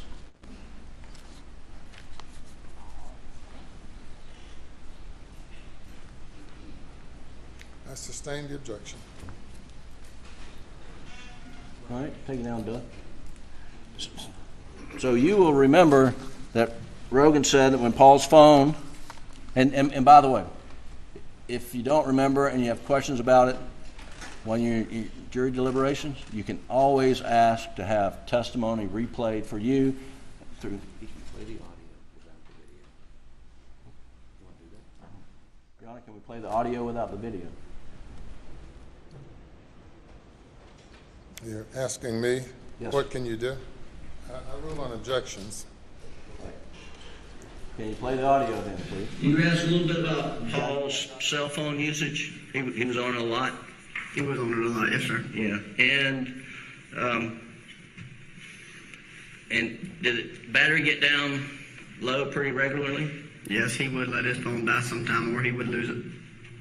Well, and when it would get down low, did he have a habit of not using it to try to keep him going all the way out? Yes, I have seen that happen before. And have you done that yourself? Yes, sir.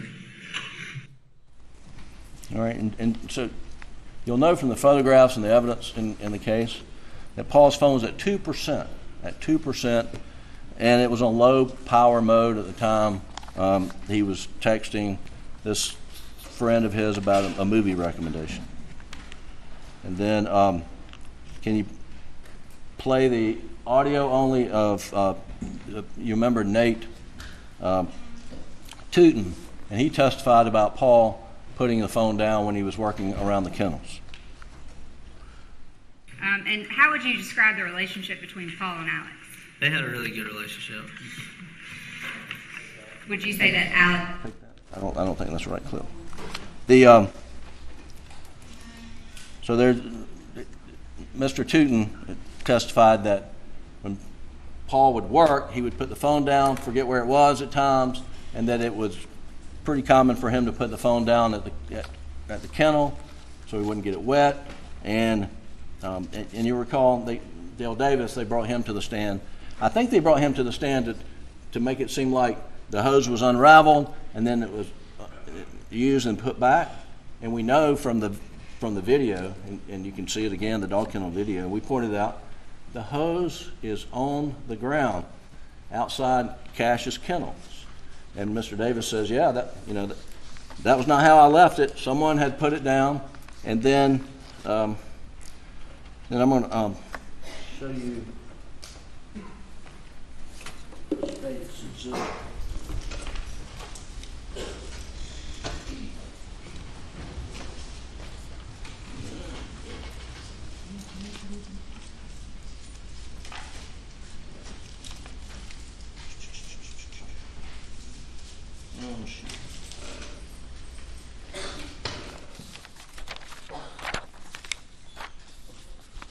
right here. Doug, can I have the Elmo, please?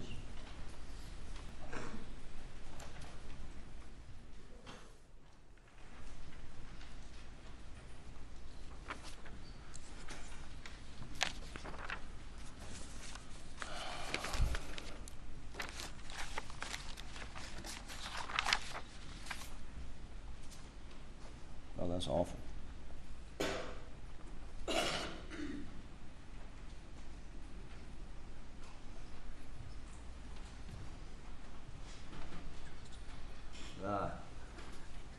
Just give it to me, please.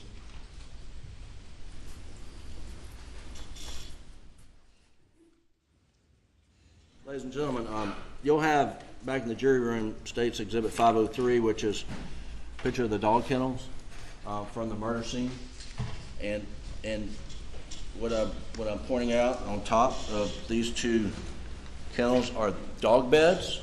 You'll see Exhibit 503. The dog beds are up here on top. And you recall Dale Davis says that when you clean out the kennels, hose it down, you put the dog beds on top. On top. So it's pretty clear from these photos, this photo, that Paul and or Maggie had sprayed out those dog runs and put the dog beds on top, and put the hose away. Alex testified that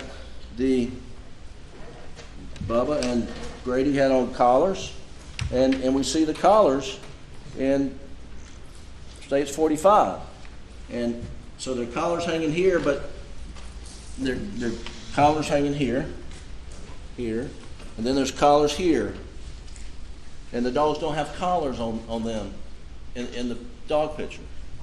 So it's a fair conclusion that after Alec left, when he said he left, that Paul puts Bubba up, Paul puts Grady up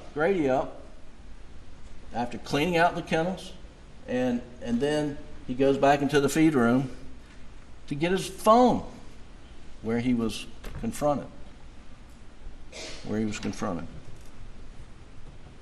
Or sometime later it happened. I don't know. But they are relying upon cell phone usage for time of death. The coroner said he did the armpit test, which is no test at all. It's just a guesstimate. Can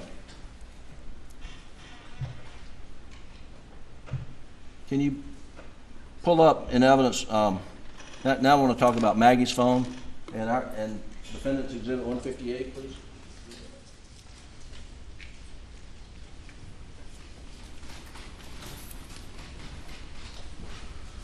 So this is Maggie's phone timeline that we put in evidence, and this is going from 8:49 to 9:07.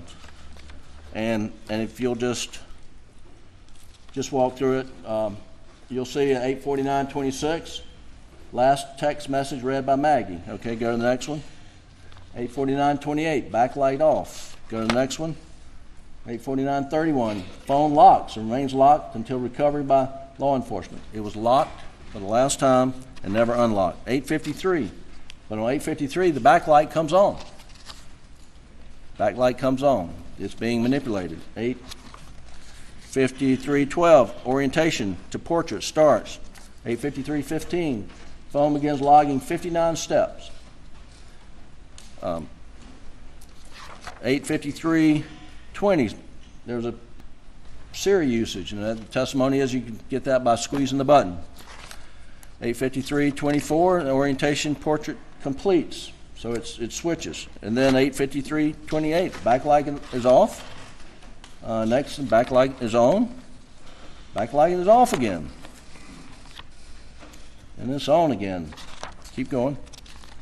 And then 8:54:34, camera use starts. It's activated by touching the camera icon or by swiping left from the lock screen. There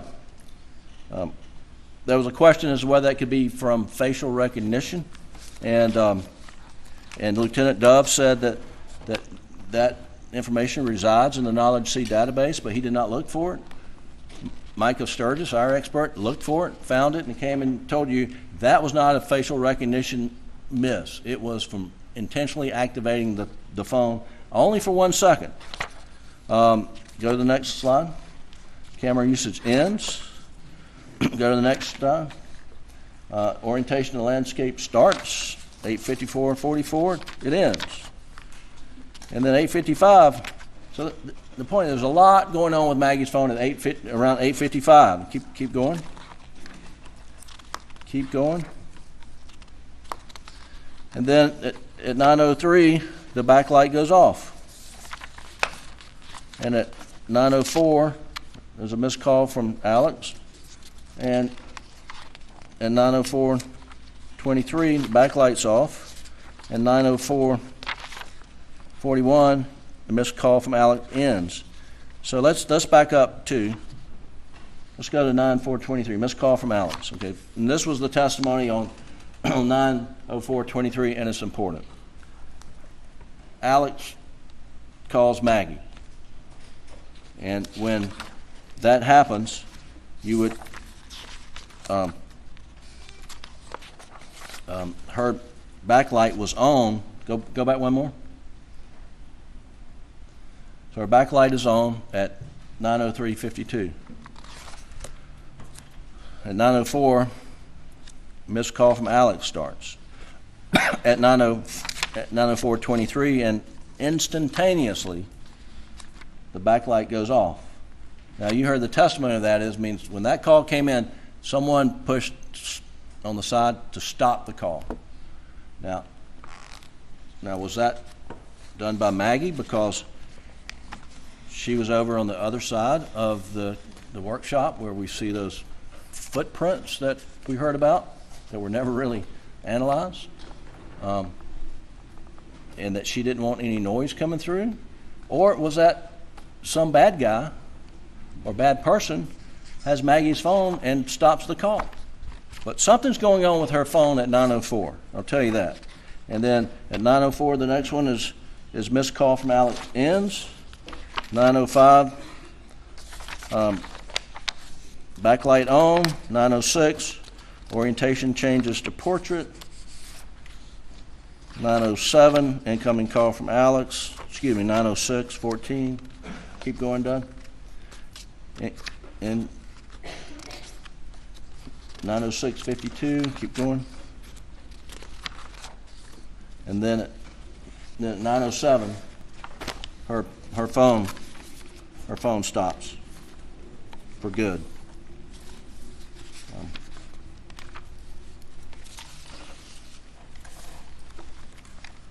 Now, one of the things that you heard in this case is that orientation change was at 9:06 that we just talked about. And Doug, if you'll go to the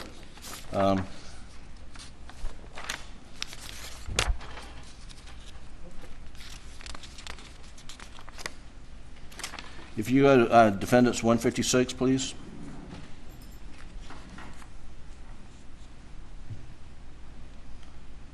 And so these are Alex steps on his phone that were registered during this time period. And if you'll go to entry, if you look at entry 28, and if you'll pull that out, Doug.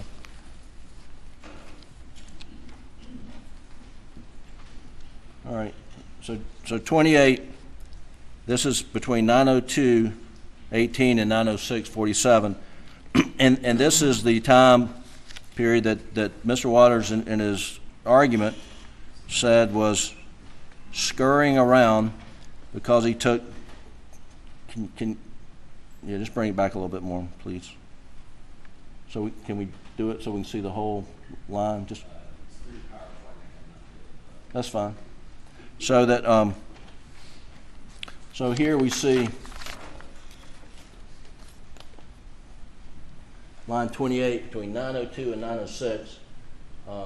There's 283 steps, and it went 208 meters. So I want you to first, and so they've taken the position that this is him scurrying around. But if you do the math, which we haven't done here on this document, but 283 steps in 269 minutes, 269 seconds, turns out to be 1.05 steps per second. 0.05. 1.05 steps per second. Multiply that by 60, you get 63 steps per second. And if, ladies and gentlemen, this is a slow walk. 1 step per second. 1001, 1002, 1003, 1004, 1005. This is Alex scurrying around according to the state's case. And if you look at the distance in meters of the last, when he gets, I guess, to the house at 7:55 to 8:55, he goes 203 meters before it stops registering.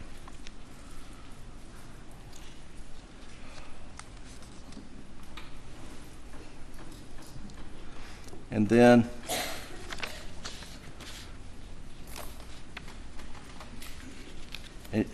one thing you will remember during this time period, between 9:02 and 9:06, at 9:06, Maggie's phone has an orientation change. Her phone has moved from here to here, but what her phone doesn't have, go to the second page. What her phone doesn't have are steps. And Lieutenant Dove testified that, yeah, it doesn't look like anyone that her phone is moving at 9:06, but there's no steps being registered. Alex is walking from 9:02 to 9:06. So we bear the reason that Alec is not walking with Maggie's phone.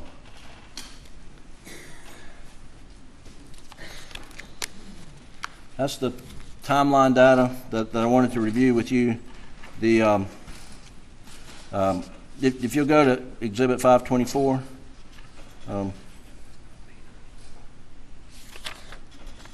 Defense Exhibit 524, please.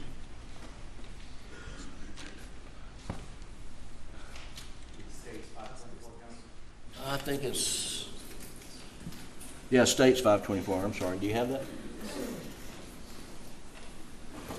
So if you'll go to the slide where no, sir, not 38. Do you have the whole document, or you don't? Oh, yeah, we'll drop that. Okay. Well, I mentioned earlier, and so State's Exhibit 524 is all the OnStar data. You will see there that he goes by the spot at 9:08 where Maggie's phone was found. And there was testimony that he sped up after he went by there. He sped up to from 42 to 45 and went back down to 44 miles an hour when he went by there. He's not speeding up when he goes by the area where Maggie's phone was found, whenever it was tossed. and then they have, you know, a chart or slide that talks about how long it took him to get over there and the speeds that it took. And Mr. Waters was arguing to you that compressed the timeline. The faster he gets over to Alameda, it means that he's gone longer from Moselle, and it gives him a better alibi because, as you know, he's orchestrating this alibi.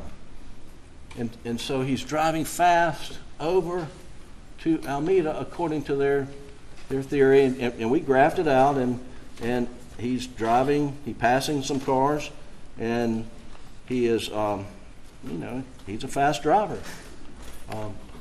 Okay, so they say, oh, he's compressing the timeline. Compressing the timeline is what they say. Compressing the timeline. But then they say, he drives fast on the way back. Why? He's driving the same speed over there, same speed back. There's no reason to compress the timeline coming back. I mean, you'd want to be driving slow as you can to make it appear you've been gone a lot longer. I mean, he drives the same speed from Moselle to Alameda as from Alameda back to Moselle. It takes him the same amount of time. He's not compressing any timeline at all. And what's the most curious part about Maggie's phone? About Maggie's phone? What's most curious about it is Alec has her password. Alec, if he is wanting to change the timeline, when he calls her phone, he should answer her phone. When he texts her, he should reply to that text to show activity on her phone that she's still alive. If he is manufacturing a timeline by speeding, the easiest way to do it is use both phones, talk on both phones, and he did it. I mean, this whole thing about using Maggie's phone, driving Maggie's phone, throwing Maggie's phone out it's such a stretch for them to come in and try to put her phone in his hand. And then you start thinking through, why would Alec take her phone and not Paul's phone? Let's start there. Why would Alec take her phone and not Paul's phone? That's a question I don't have an answer to. It makes no sense. It makes no sense why he would take Maggie's phone. If there's something on there, he knows her password. Put it in. See what it is. We know from all this phone data, her phone was never unlocked. And he had the keys. So if he's taking her phone to unlock or to do something with it, he didn't. And so why? Why? And these are circumstances that have to be consistent with each other and have to point conclusively to the guilt of Alex Murdaugh, beyond a reasonable doubt.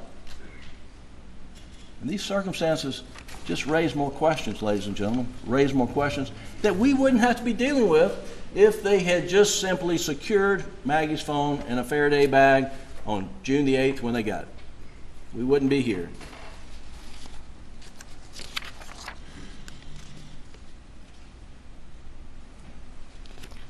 So we do know from the timeline that Alec left the property at 9:07.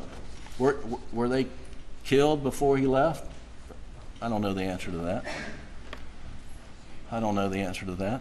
But we do know that if he was in the house when the shots were made down at the kennel, that he would not have heard them. We had decibel testing from Mr. Sutton. Now they were angry with Mr. Sutton's angle test. They were not angry, but they challenged his conclusions on a lot of things. But they didn't touch his acoustic testing. Didn't doubt that. Haven't challenged that. And so if he's in the house and shots are ringing down at the kennel, he doesn't hear them.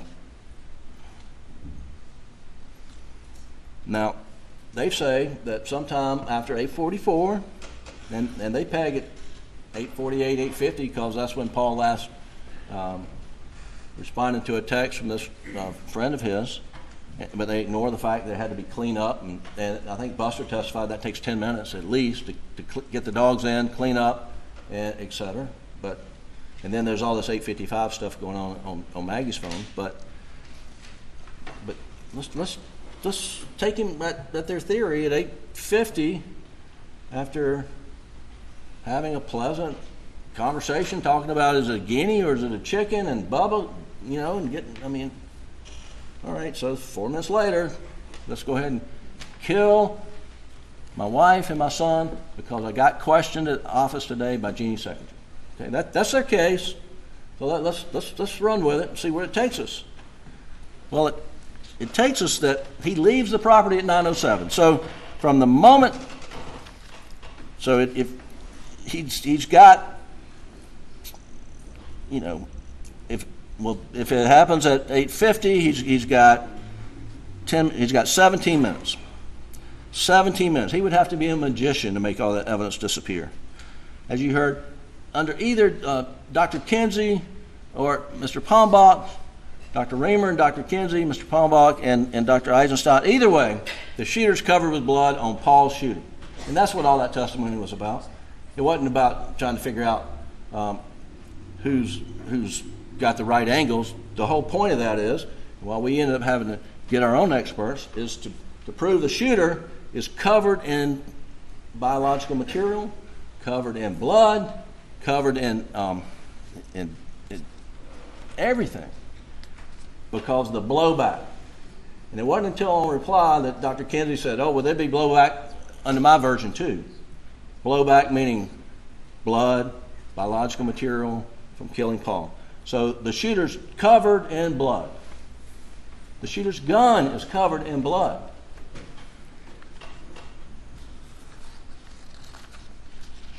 And that there's not sufficient amount of time to clean all that up, make all that disappear. And then call your son Buster, driving to visit your mother, who he got a call from Barbara Mixon earlier today and said your mother's agitated because your dad went back in the hospital and you might want to check on her. He goes to check on her. He calls Buster. And does he say, hey, Bus, I just blew your mom and brother up? You should see the damn mess. Are you kidding me? He calls Chris Wilson. Normal conversation. He calls his brother John Marvin, talking about his dad.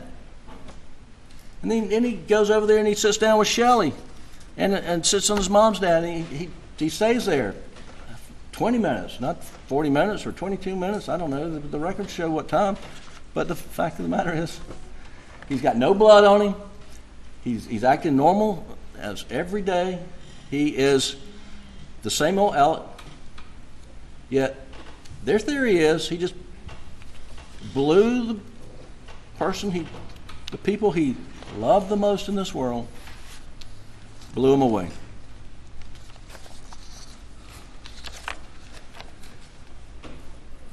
Now,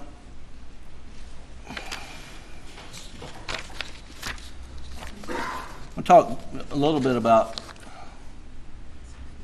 the angles that Mr. Sutton did, his reverse trajectories on the shots, and I mean they're having a good time joking about the size of the figure in the Pharaoh, saying, oh, it must have been a 12-year-old kid, it's 5'2", 5'4", and let them have their fun, but that's not what the testimony was.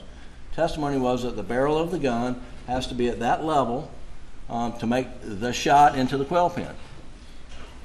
We didn't take the measurements. SLED took the measurements. And so, yeah, could a 6'4" person get down to that level? Sure. And Mr. Sutton says that's not a natural shooting angle. Could a 6'4" person get on their knees? Sure. shooters are in movement, and a 6'4" person is going to be moving around on their knees? I don't think so. But, you know, the most common sense thing here is there were 2 shooters. Because there were 2 guns, and as Mr. Palmbach said, one gun is high capacity, holds 10, 20, 30 rounds. And if you're going down to execute somebody, one gun's enough. Why take another gun that only has 3 shots? And Dr. Kinsey agreed with the angle coming out of the quail pen, so that the angle puts it pretty far away from the door of the feed room where Paul was killed. But it's not our burden. It's not our burden. It's their burden to prove to you, based on circumstantial evidence, that all the circumstances are consistent with each other and point conclusively to the defendant's guilt beyond a reasonable doubt. And those facts are just not consistent. Those facts are just not consistent.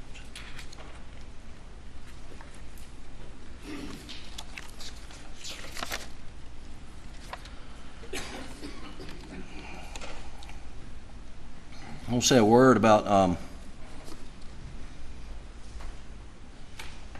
condition of Paul and Maggie, particularly Paul.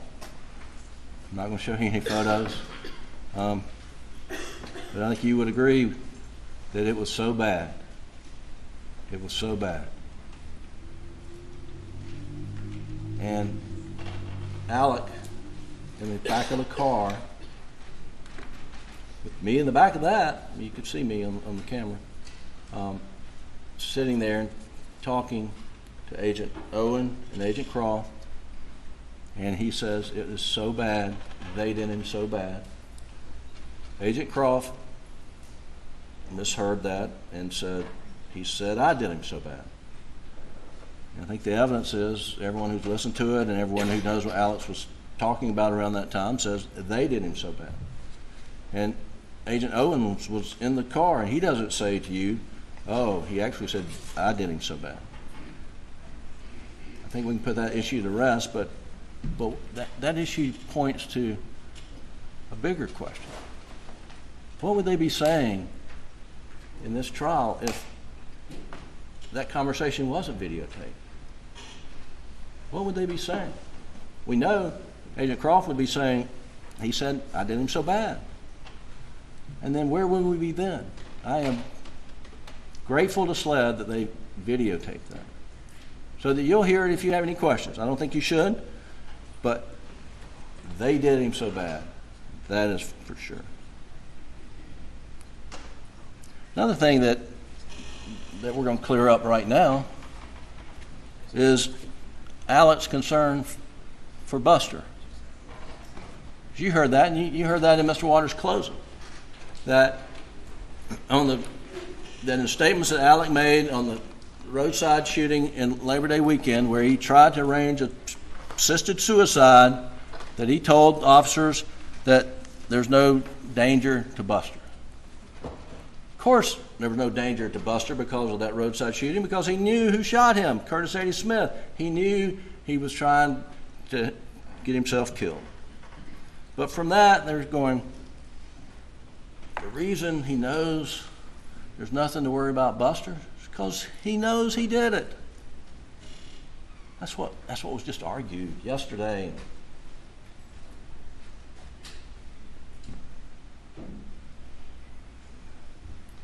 Well, Deputy McDowell, in a body cam video that's in evidence, captured Alex speaking to Buddy Hill about his concern about Buster's safety. And will you play that now, Doug? It's in evidence. I don't have the exhibit number.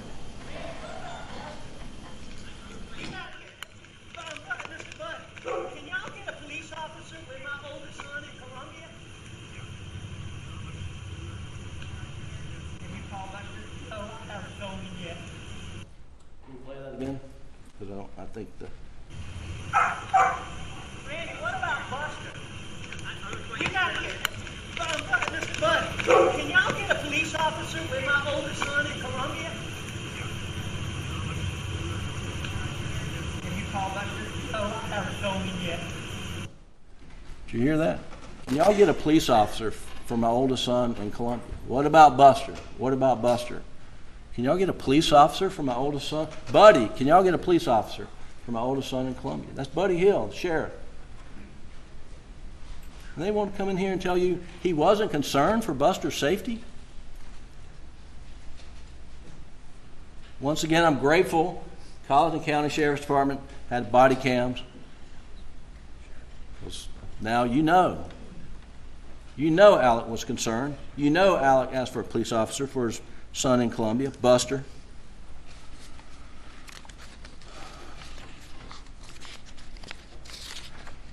Now I'm almost done, I promise. But I do want to talk about Alec's misstatements about time. Alex told Deputy Owen during the interviews that, well, first, Alec's statements about time are not lies. They were just misstatements. And even, like I said, Deputy Owen says people make mistakes about all the... Agent Owen, they make mistakes about time all the time. And they do. Now, Mr. Waters is critical because Alec was wrong every time he gave a time estimate. Turns out, I think Mr. Waters is probably right about that. Whether the time period is inconsequential or consequential, he's wrong about it. And the and we had brought in, Alec had told deputies in an interview that he got home at 5 o'clock, and that's not true. That he went to work that day at 8:30, and that's not true. And that and so he is just wrong on times. But what was consistent whenever he had an interview, he said, "You get the records, and it will show what time did this, what time I did that. It will all be in the records." And guess what? They are in the records. And when the records show that his time estimate was wrong, they jump up and down. The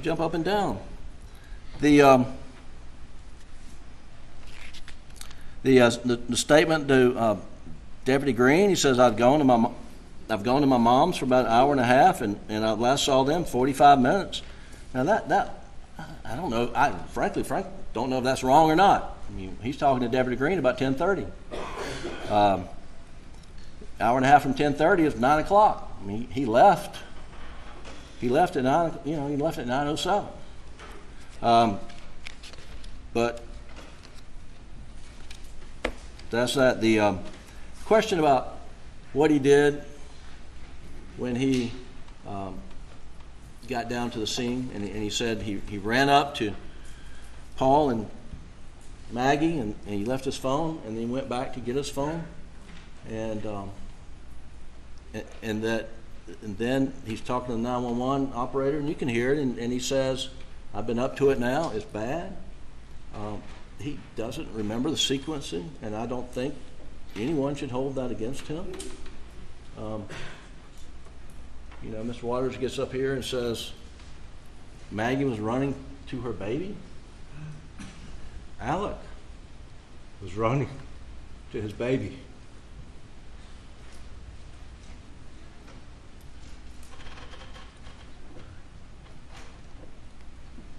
And can you imagine what he saw? And is it evidence of guilt that he doesn't remember what the sequencing was in that moment? Is that evidence? Is that evidence of guilt? Or is that evidence of trauma? This is a guy that then went to get a 12-gauge shotgun, and he put 16-gauge shells in it. He knows the difference, but he didn't know that night.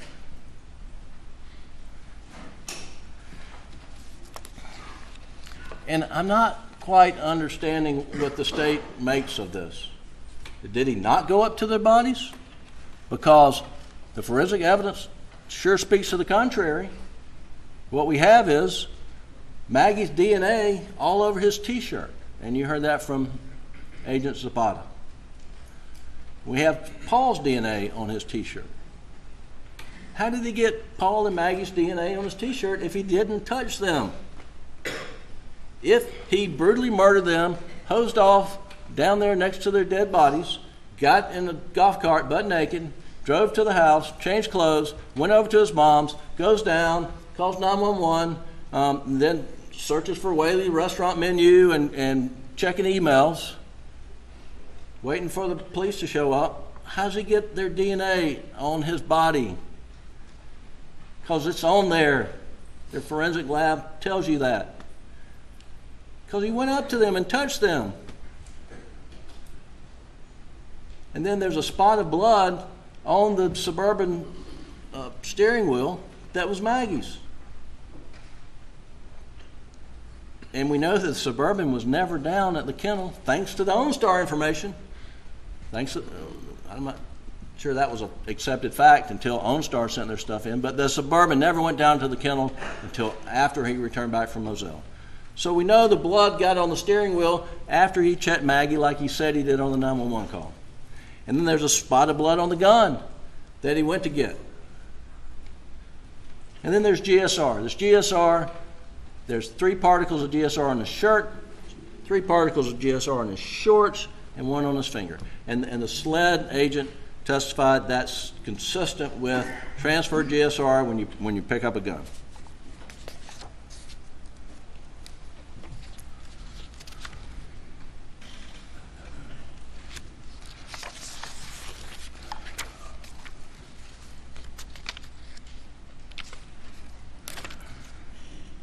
So, but really, we're back to the lie. We are back to the lie. Because that's all they have in this case, is that Alec lied to them when he last saw them. And he shouldn't have. And he shouldn't have. And he said, what a tangled web we weave once we start to deceive. And once he lied the first time, he was stuck with the lie, and he continued to lie. And he shouldn't have. He shouldn't have.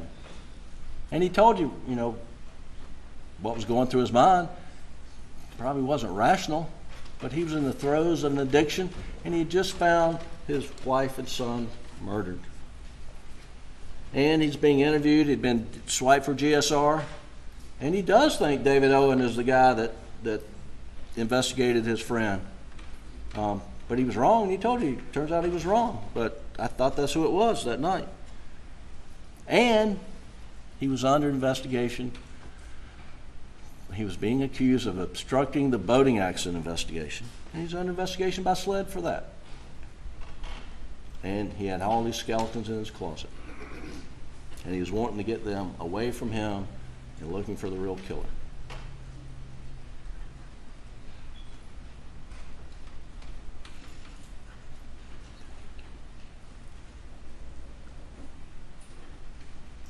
The state in this case has gone to lengths trying to, through a sleight of hand, convince you of this and show you that, and without convince you of guilt, without showing evidence of guilt, convince you that he murdered his wife and son because of his financial misdeeds were going to come out, which is about the most illogical thing imaginable, and there's no evidence of that. And then the state brings all these shotguns in here, and I'm not going to pick every one of them up, but the forensic evidence on these shotguns is they can't be excluded. Well, okay. They can't be included either, so you know nothing more about these shotguns than you would have the day you showed up for jury selection, because there's nothing to know about them. Can't exclude them, can't include them according to them, but we do know there's no blood, guts, brains on any of the guns that would have been there from the shooting under everybody's interpretation of how Paul was murdered. They want you to think that because you own guns, that you should be viewed differently? I don't know what else to make of that. I don't know what else to make of that. When this trial began with opening statements on January 25th, Mr. Harpootlian asked, why? Why? Why would Alex execute his wife and son in cold blood? And here we are, 6 weeks later. And you've heard weeks of testimony about Alex's financial crimes, drug addiction, and lies. But after all that, the state has failed to provide a satisfactory answer to this question. Why? Why? Why? The state cannot provide an answer to this question because the answer is he would not. He would not, under any circumstances, murder those that meant the most to him. Your oath requires that you hold the state to the exacting standard of proof that the state must prove the defendant's guilt beyond a reasonable doubt. And when they rely solely on circumstantial evidence, these circumstances must be consistent with each other and when taken together point conclusively to the guilt of the accused beyond a reasonable doubt. And if they merely portray the behavior of the defendant as suspicious, you must find him not guilty. The state's evidence fails to meet these requirements. Circumstances don't point conclusively to Alex's guilt. Far from it. Mr. Waters wants you to believe that Alex slaughtered Maggie and Paul on June 7th and repeatedly lied and changed his story to fit the timeline and evidence. As it turns out, in fact, the state is the one that's been manipulating evidence to fit their theories of guilt, which changed over time from the date of these murders until yesterday. In the absence of forensic science, a reliable investigation, the guns, blood spatter, the time and opportunity to have committed these murders, you're instead left to make inferences about all sorts of interactions and behaviors. Prosecution wants you to view the evidence through the diabolical monster lens that they have tried to paint, but the law requires you to view it through the lens of innocence, where none of these things, individually or taken together, prove conclusively to Alex's guilt beyond a reasonable doubt. Up until now, you've not been able to say a single word. Can't imagine how frustrating that must be. But soon you will have the most powerful voice in this courtroom. With your words, you can let everyone know that in a court of law, only evidence and the burden of proof matters, not gossip, innuendo, opinions, and most of all, not theories layered on top of speculation. With your words, you can let the state know that they don't get to obtain an indictment by misleading a grand jury and then bring you before you a case built on theories, speculation. There are two words that justice demands in this case, and those two words are not guilty. The oath you've taken in this case is to follow the law, to follow the Constitution, and to hold the government to the burden of proof. And it requires a verdict of not guilty. On behalf of Alex, on behalf of Buster, on behalf of Maggie, and on behalf of my friend Paul, I respectfully request that you do not compound a family tragedy with another. Thank you.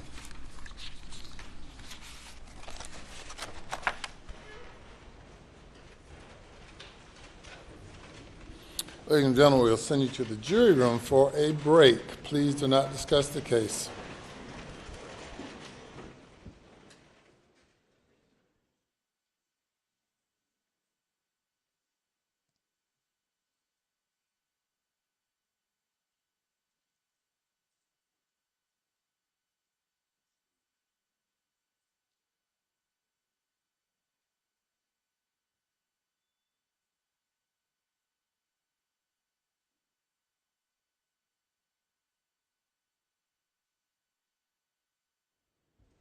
Everyone will be seated.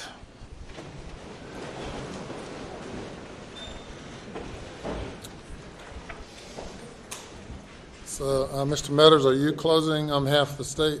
Yes, sir. Do you have an estimated length of time that you might go? No more than 40 minutes.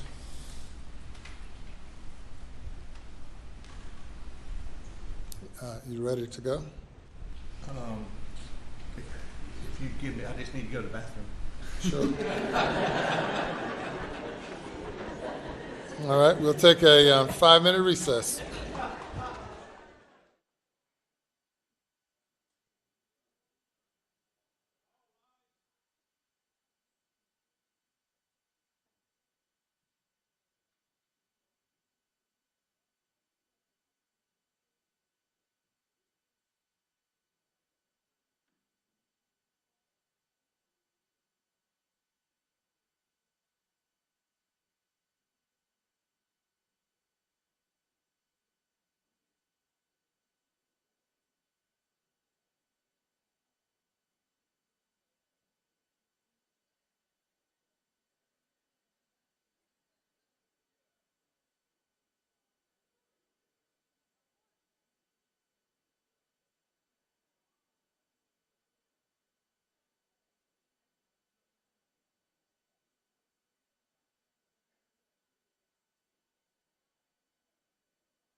Rise and come to order.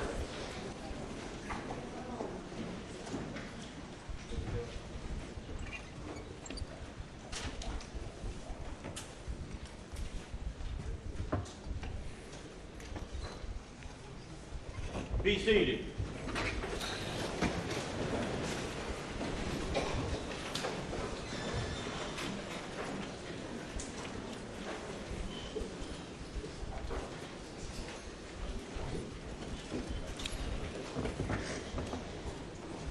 Jury guy there. You may bring the jury.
Thank you.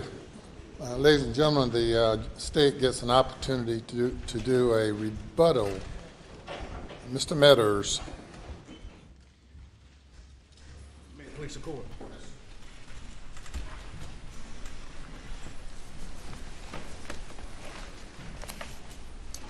Good afternoon.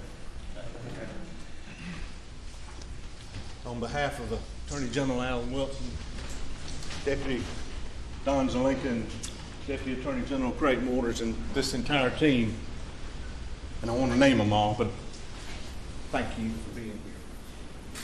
Thank you for the attention you've given this case. Being a juror is not an easy job. I'm not a jury watcher. I don't sit and stare at jurors, but goodness knows we've been here 6 weeks. I have looked over occasionally, not to pry, but I've noticed when I have looked, you've all paying attention, so thank you. 6 weeks. Thank you. And I'm not going to be that long.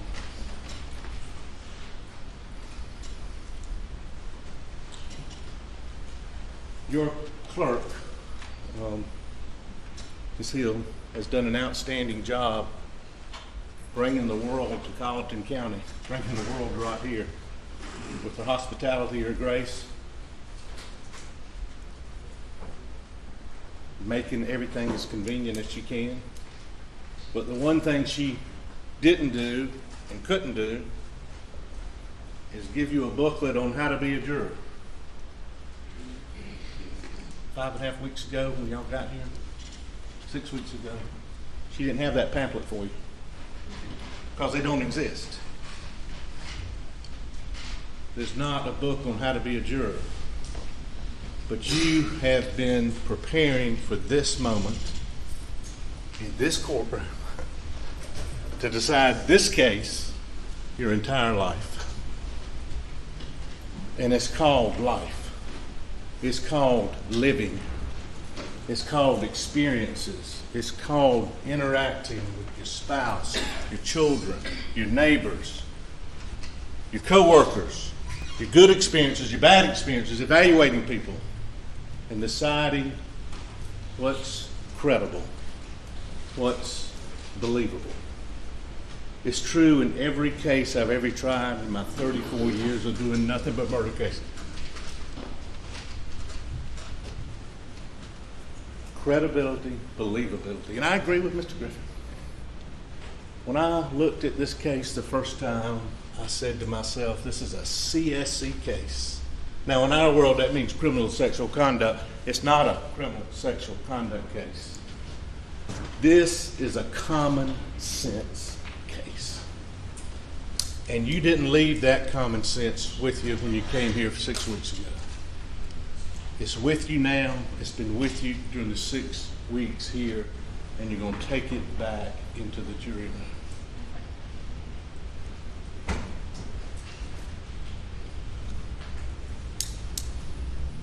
I've been listening yesterday and today, and we all have, about law enforcement didn't do this, law enforcement didn't do that. I think they actually said they fabricated evidence. Putting law enforcement on trial. I once called Mr. Harpootlian in a trial an automatic smoke screen machine. I think what the defense is doing in this case is more like an eclipse. You remember that eclipse on August 17th of 2017, where it kind of got dark for a little bit, and the birds started chirping, and you felt like it was dark, and then it cleared, the eclipse went over, and the light came back.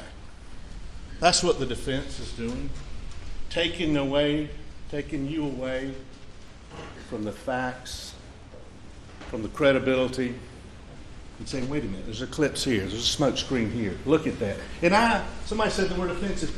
I find it offensive that a family with a great-grandfather, a grandfather, a father, Sylvester Randolph Murdaugh, who was good to me when I was a young man, prosecutor. He knew I wanted to do this as my job. He knew I cared about this job. This is the best job in the world. I tried to be solicitor 3 times as long. It doesn't get any better than this job. And I find it offensive that the defense, through the defendant, who was also a part-time solicitor, is claiming that law enforcement didn't do their job. Listen to me, please. Didn't do their job while he is withholding and obstructing justice by not saying, I was down at the kennels. I was down at the kennels. I was down at the kennels. And he's going to blame everybody else. Is that offensive? Is that offensive? Mr. Griffin said a minute ago, can you imagine coming up on the scene and seeing, can you imagine not telling law enforcement, lying that I was down there and I saw them, I was right there? Why wouldn't you tell them that? Maybe get some more evidence. Did you hear somebody? No, I wasn't even down there. Credibility, believability. That really does sum it up. You remember 6 weeks ago today when Mr. Waters' fantastic opening and talked about direct evidence. And direct evidence is something you know it when you see it. It's evidence you gather with one of your senses. You hear it, you feel it, you smell it, you touch it, and you come in here and tell witnesses, hey, this is what I heard, what I felt, what I smelled, what I touched. But do you remember when he was describing circumstantial evidence? There was a storm that day coming. Part of his theme, the storm just happened to come. And you could hear it coming.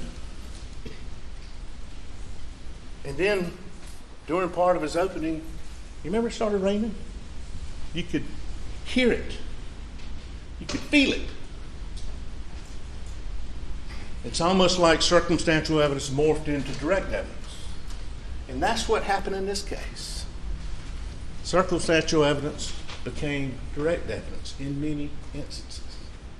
This case is about two things. It's about being real,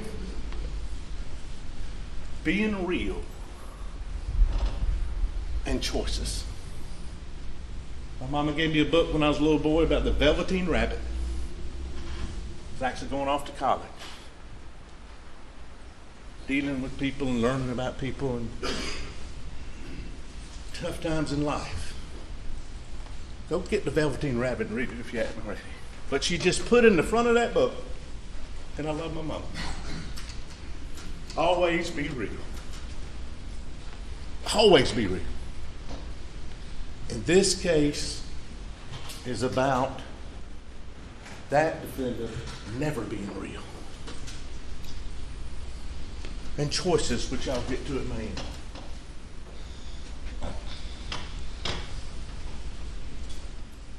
Ladies and gentlemen,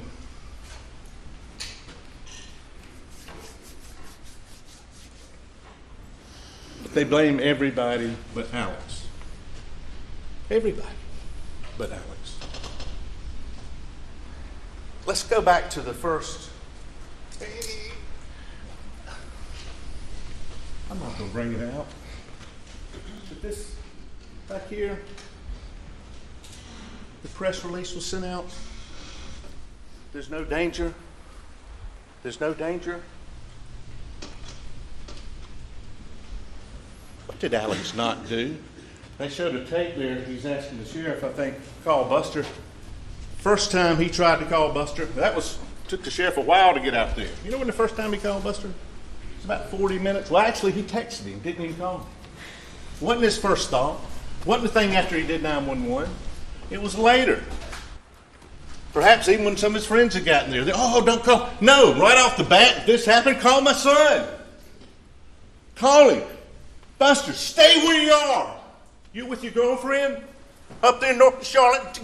Go. We got some people after us. That's what's real. Don't you? You go to the police station right there. And what else do you do too? You don't talk about being real. What do you do? Y'all, I just left my mama. She's with Shelley. Get somebody over there. Get them over there. If these people are out here to kill us, get them over there.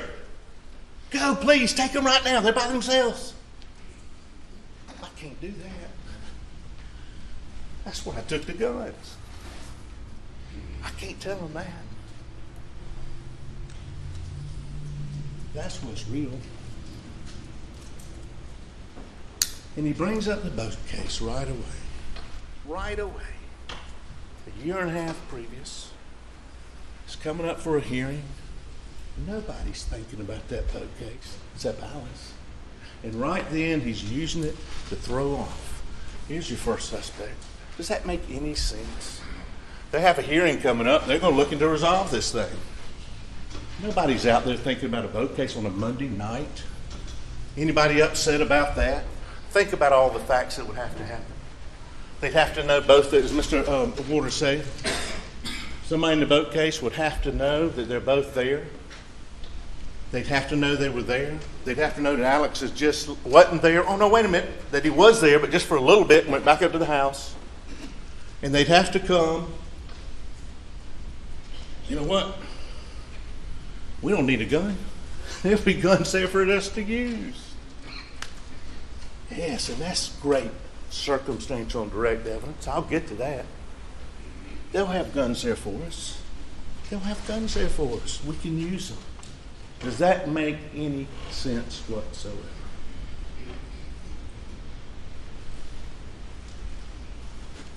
Let's talk about murder. Murder is the intentional, malicious killing of another living, breathing human being with malice aforethought. What's malice? Y'all know what malice is? It's the name malice. It's the evil wickedness one person shows to another. You know how long it's got to exist? Just like that. At the pulling of a trigger. Pulling of a trigger. Pulling of a trigger. Pulling of a trigger. Pulling of a trigger. Pulling of a trigger. Malice aforethought. It can be expressed. Rarely happens. I'm going to kill you. Or it can be inferred. It can be inferred with the use of one gun. There's no claim of self-defense here. They're claiming they weren't there. It can be inferred 2 guns. Malice aforethought. And we don't have premeditation in this state. We don't have to prove premeditation. We don't have to prove motive. I think it's been proven. His world was collapsing. Mr. Griffin goes, does that make sense? Did in his mind.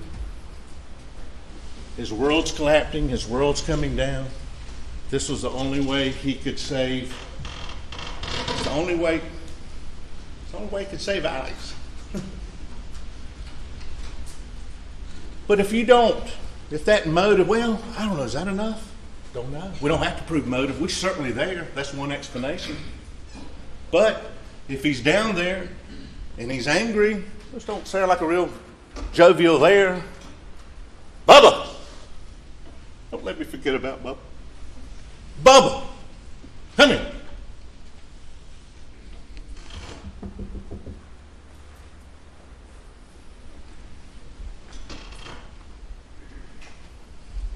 Maybe you just got angry. Maybe you got angry at Paul. Maybe you got angry, you know, you started all this with the boat case. And maybe you just lost it. Maybe you just lost it. Maybe it looked like a suicide, and then Maggie came, and he had to shoot her. I don't know. Only one person knows. And that's why we've got the motive. That's why we say he did it. But we don't even have to have motive. Just angry, he did it. Nobody else could have done it. Nobody else did do it. I'm going to get to that, and that's how we prove beyond, I want to say all doubt. But our burden's only reasonable doubt. But losing it, and then you get the question, well, have you proven malice? Well, yes, sir. Yes, ma'am. 2 shots to Paul. Malicious. First one didn't do it, the second one finishes him off. 5 shots to Maggie. Not an accident. 1 shot, 2 shots, 3 shots, 4 shots, maybe 5 shots, depending on whether this one's running through. That's malicious. So if you find he killed him and you get the malice, I don't think there's any dispute in here about that this is a malicious killing. But I've got to go over that with you. Malice of forethought. And then the burden on us in this case, as in every case that's tried in this wonderful land of ours, that's why this is so great, I agree with, is beyond a reasonable doubt. I'm going to borrow one of these waters if that's okay. It's not beyond all doubt.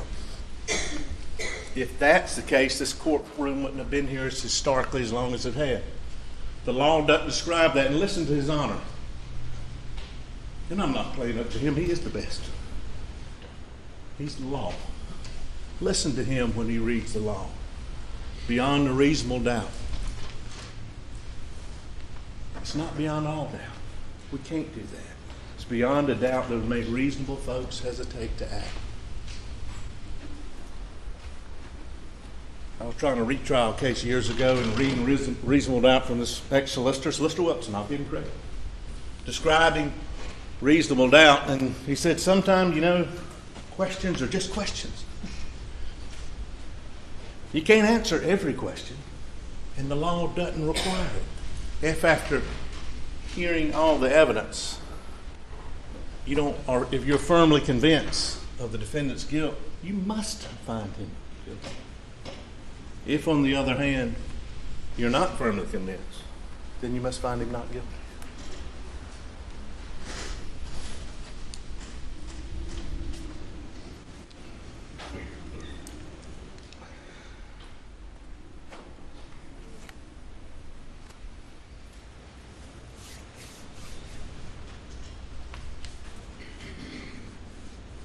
He goes to see his mother.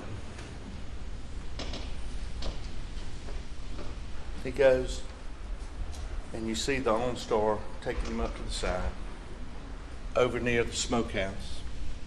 We submit to you that's when he went to hide the guns. It's common sense. We submit to you that there's a driveway there, nice pavement. You can go look at it. Nice paved driveway. Submit to you when he came, it was 9:30 at night. Testimony is very unusual, very rare. Kind of funny, Miss Nixon, who testified earlier, we talked to her recently, didn't remember any of the conversation, but said she called and said he told him your dad's not doing well. Well, he didn't go over there that afternoon when he got the phone call, when his office is right near there. Go see him then. He didn't do that. He waited till 9:30. I don't know if anybody's got any folks that are suffering from Alzheimer's, but when they're asleep, they're tired. He wasn't going to love his mama. He wasn't going to be with her. He was going there because he loves Alex. He loves Alex. And he was going there to create his alibi. At 9:30 at night, use your common sense. And you remember, she said he called.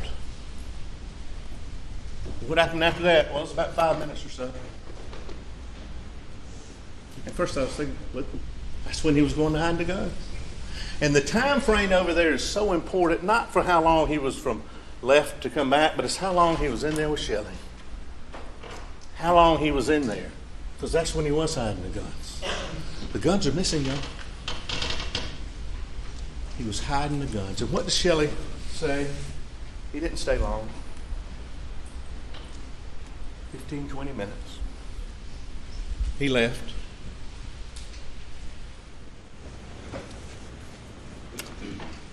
And later that week,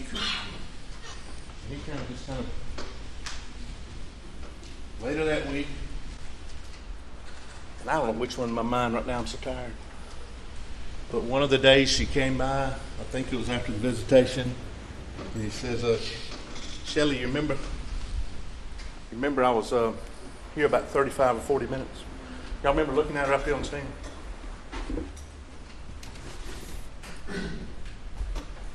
And she got visibly upset. I said, what's wrong? Ask her, what's wrong? What's wrong there?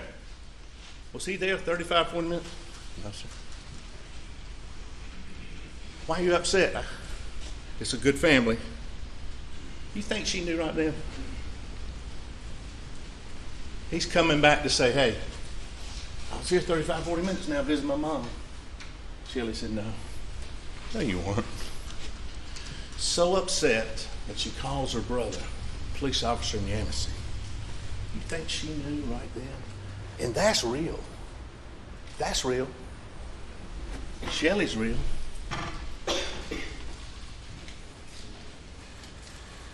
You saw her. Body language is so important, right? Body language is so important. We're talking about the defendant. All our body language. You see Shelley's. And then one day that week,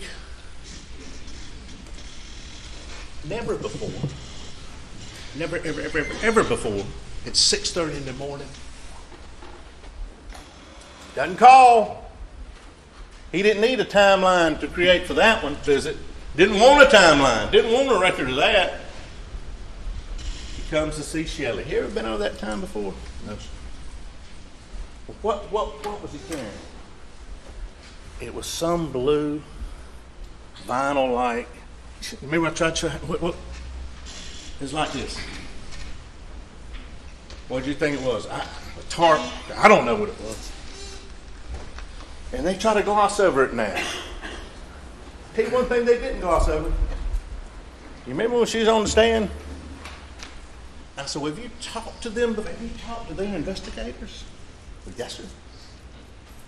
Did they record you? Yes, sir. Can I have a copy of it? And then we came back and we got a copy. And two investigators, they were worried about it then, went down and talked to her. And talked to her about her times and ran times by her and asked her if she'd ever seen anybody in this blue coat. Have you ever worn it? They were worried about it. Because that's great circumstantial evidence. It kind of morphs into direct evidence. I saw him come in at 6:30.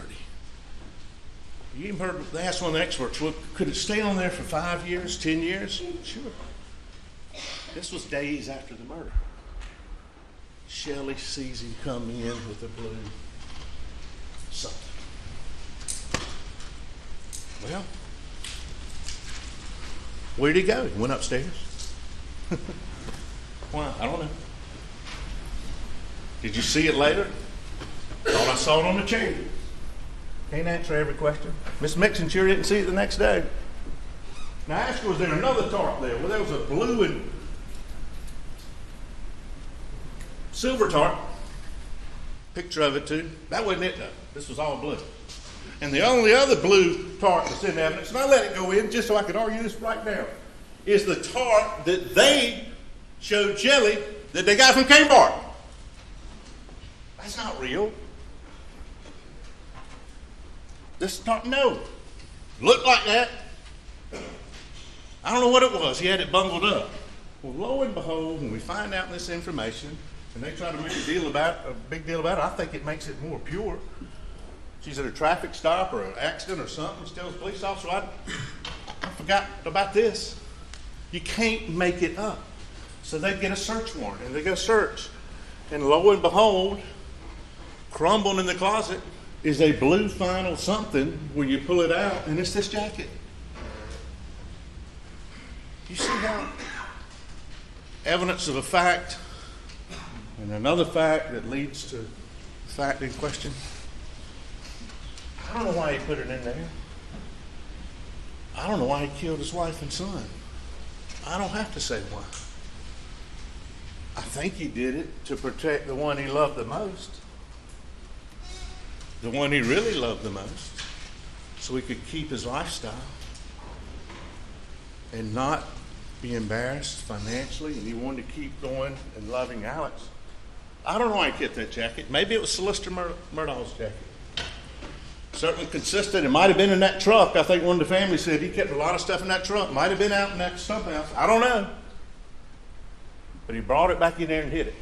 6:30, days after the killing. And what's inside? Wait a minute. What's on the outside? There's a little bit gunshot here and there.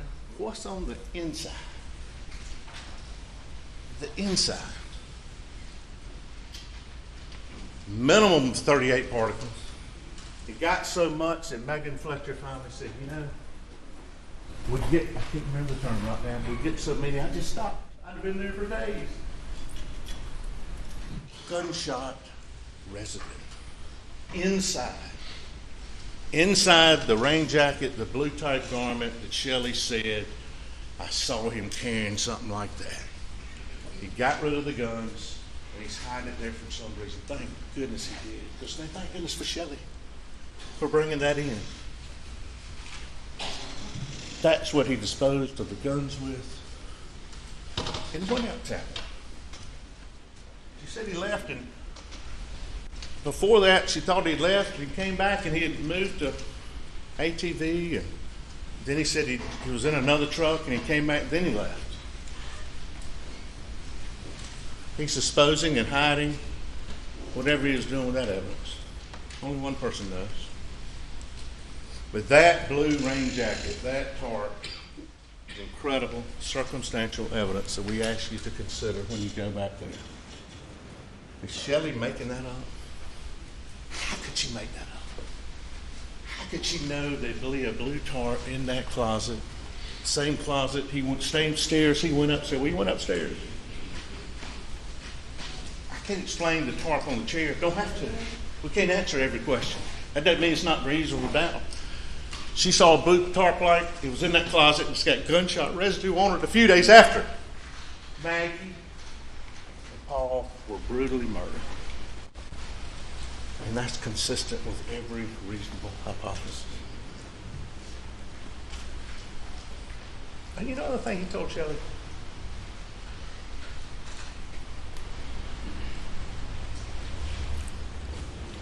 The night when they were talking. You're getting married, aren't you? You remember her saying that? You getting married? If you need any money or help with it, let me know.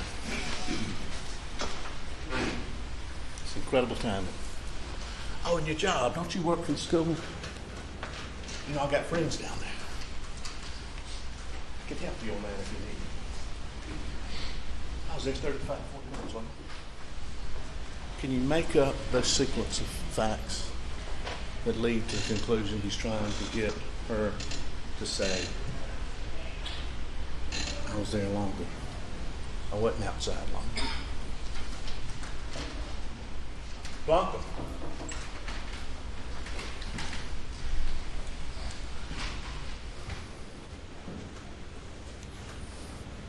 Blanca loved Maggie. I didn't realize that really until I talked to her just a few times. I met her years ago at a federal prison. Remember when I saw her? Remember her name. But you know, even when Blanca was quit working for him for a while, and you remember she had health problems and said she saw Maggie on the road somewhere, and they kind of pulled off and just talked, just called up. Blanca cared about Maggie. You knew her so well, she knew what you wore to bed and what you didn't wear to bed. And that kind of bothered her about the clothes that were laid out. Some undergarments, which she knew she didn't wear. But Blanca's texting Maggie. Maggie's texting Blanca on June 7th. And in one of his statements, and I'm going to get to those, he said, Maggie wanted to come. She wanted to come. Well, no, sir. No, she didn't. She was having worked on her Edisto. He tries to say in here today, look, she was in Charleston. She was going back to Edisto. Remember the text to Blanca, well, I left the workers there, but I guess it'll be okay. He had said, come. I want you to come. She didn't want to come. We also know that from her sister Mary, who had a little regret in here today. We didn't hear much regret from over there, but you know who regretted? Who was real? It was Mary. I encouraged her to go. She didn't want to go. They got in close. It's like siblings. Jane, Marshall, James. I had to get my siblings on the record. We love each other. But she had that relationship. We weren't close, but then we got closer as the kids got older and got younger. We were close. We talked. One of her best friends. And she told her, why don't you go on over there? She regretted that. But she killed her about it. But that refutes his lie. Oh, she wanted to come. She wanted to come. No, sir, you wanted her to come. Why? Had he already planned it out? Was his world collapsing? He didn't have to. We don't have to prove he did. But he got her there. She wasn't planning on being there. Blanca's got the food ready. She leaves. Let's stay on the real train for a minute.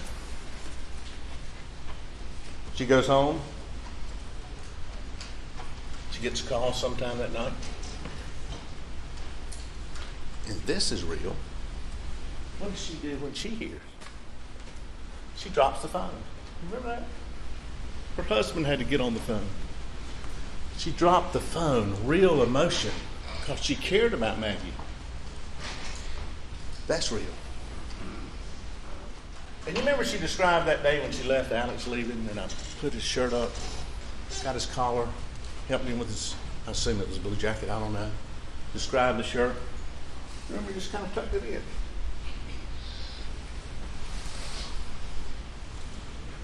And now on Alex's second interview, when he's confronted by David Owens. And they actually showed him the video of the tree. They showed him that.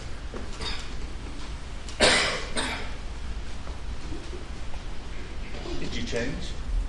When I saw you that night, you were wearing shorts. When did you change? And you remember what Alex said on that interview? When is that? When is that time was that? And then he told him the time, 7:44, whatever it was. He said, I guess I changed after that. Well, those are the clothes he was wearing when he murdered Maggie and Paul. Those are the clothes. And what does Blanca tell us? That was on August 11th. She said sometime mid-August. I didn't even know this. I got it. You can't make it up. Sometime mid-August, he comes to see her. Do you remember that shirt when I left that day? I said, no. I mean, yes. It's a Vinnie Vine shirt. You weren't wearing a Vinnie Vine shirt. I fixed your collar. He tries to get her to tell what he was wearing. He tried to say, no, you weren't wearing that shirt. And that Columbia shirt, you've got one of those. But guess what? I ain't seen that one since. I have not. Blanca and Shelley. That's great circumstance. Did you ever see that shirt again? Never saw that shirt again. Ever. Where's the shirt? You know what? I forgot about Shelley. I don't think this was mentioned. When Shelley sees Alex that night, you remember what she said about his clothes? Shorts, shirt. You know what she said about his shoes? Sperry type, cloth shoes. You remember that? When Dave Owens and those get there, and when I think I accidentally put some of the dust out on those aren't Sperry shoes. He's changed his shoes again. I'll get to you in a minute why that's important. From the one to visit his mom, he's got Sperry type shoes. He comes back, puts on the tennis shoes. Why? Is she making that up? Blanca said, I've never seen the shoes before. When I got there the next morning, there was a t-shirt looked like it had been pulled down, fell on the floor. Where does he keep it? She washes her clothes. Those are clean shorts up there. This is where he kept his shorts. Did he wear these shorts much? No, he didn't wear them much, but she knows that family. She knows where the shorts are, where the shoes are. Do you remember the Sperry shoes? Yeah. Did you see those? You never saw them again. Never saw that shirt again that he was wearing in the video. Never saw it again. And when he confronted her at the house about what he was wearing, yeah, she had real feelings and told y'all about that and told law enforcement about that. Is that real? And why is that important? Because it goes back to credibility and common sense. Those were clean clothes that Shelley had washed. That Blanca had washed. And when we get there on the scene that night, you remember Laura? Miss Rupp? She's sitting in the back. David's in the front. Alex in the front. His lawyer's on the side. And you know, it's something else I don't understand. Your wife and your son have just been killed, and you're worried about having a lawyer around? Everybody said, well, you know, they're just sled agents. We need to have a lawyer around. Really? My wife and son have just been butchered, and I'm worried about having a lawyer. But they did. And that threatening, overbearing, cheating, manipulating. You know when I asked old Dave, put his hand on his shoulder? So did Laura. What are you doing? I got a heart. Is that rushing to judgment? I got a heart. They didn't rush to judgment. They were saying, tell me what happened. Tell me what happened. Well, and he starts looking at his phone. You can check my phone, the alibis that he's created, that he's doing. And he says, I went and ran. I got on my knees over here. Went and ran, and I tried to take the pulse of Paul. I'd still be on the ground hugging my son.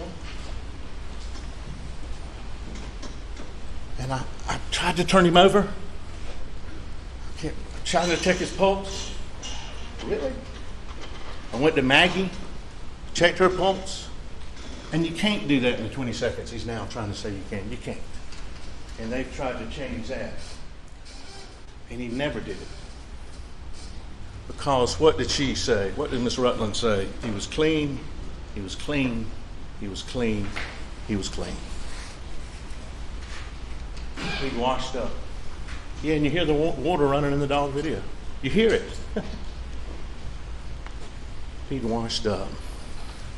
And this phone, tried to make a big deal about this phone that you do see right afterwards when we know he was down there. There's some movement on Maggie's phone. But every expert has said, just because if one phone's down here and the other one's walking, you're not going to have steps on that phone. He took Maggie's phone, the golf cart, however he got, drove back up to get those shorts and that shirt. And yes, you can get it and manipulate it and call to see if you made a call, put it down. That's not going to record steps on that phone because it's not moving. But that doesn't mean it wasn't with his phone. Don't fall for that. That's not real. Every expert said that. Every expert said that. And doesn't that make sense? You can grab it, see, make a call, put it down. You keep walking, it's not going to record if it's there. If it's in the car, it's in the Suburban. And I'm getting to that.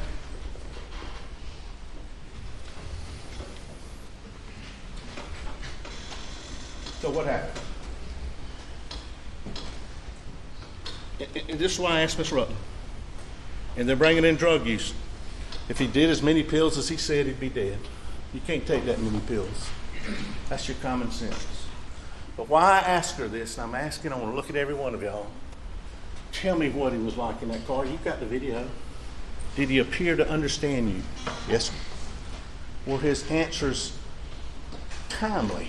Yes, sir. Were they subject matter appropriate? Yes. Do you understand him? He can understand you. Look, he's thinking. He's opening the door. Was he in his right mind? Of course he was. And why is that so important? He says he didn't go down there. Is that enough? Yes. With everything else, that's enough. I never went down there. He's in his right mind. I never went down there, Dave. I never went down there, Lord. I never went down there after supper. I stayed up. I took a nap. He goes from taking a nap from 6-7. The next time they met, 6-10. I took a nap. August 15th. You sure you're down there?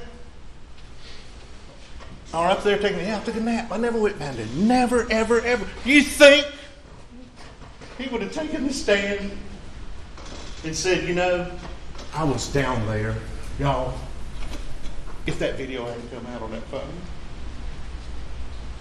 Well, no.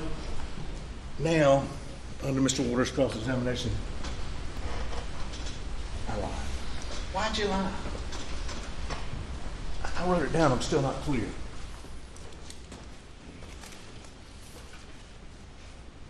I had paranoid thoughts. Usually I can take a deep breath and get through it. But I couldn't, so I just lied.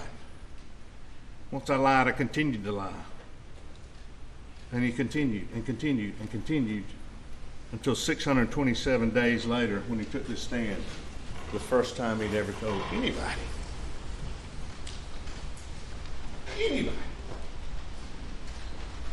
He told his family, he told his friends, he told everybody, and they believed him. I wasn't down there.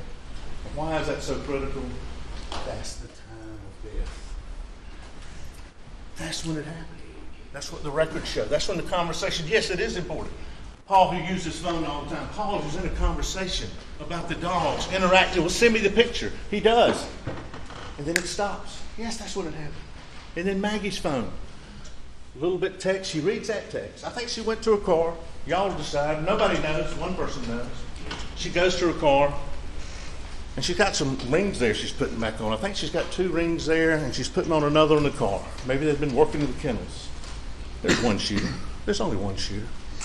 And she hears that shot, and she comes back around. She hears the shot. She reads the last text y'all will have in there. I think she opens the thing about Solicitor Murdaugh. He doesn't. And then you don't see anything else. You don't see anything else on the phone. So is that common sense? Yeah, that's when they were gone. Yes. Yes. When they interact so much. Yes. That's common sense. And that's why it's so important. You want to help law enforcement? You're in law enforcement? I was down there. Y'all know what? I was down there. I didn't take that nap as long as I did. Well, did you hear anything?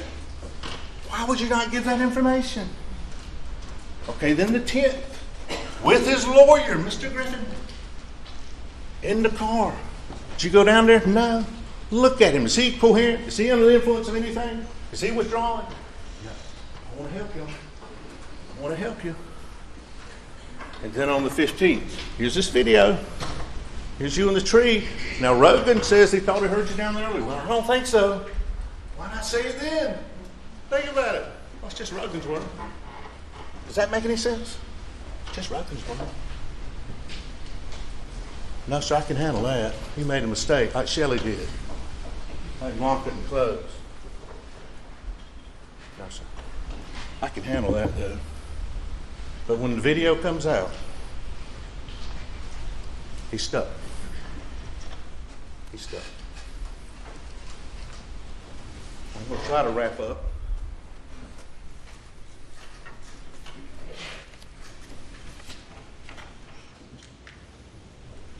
Yeah.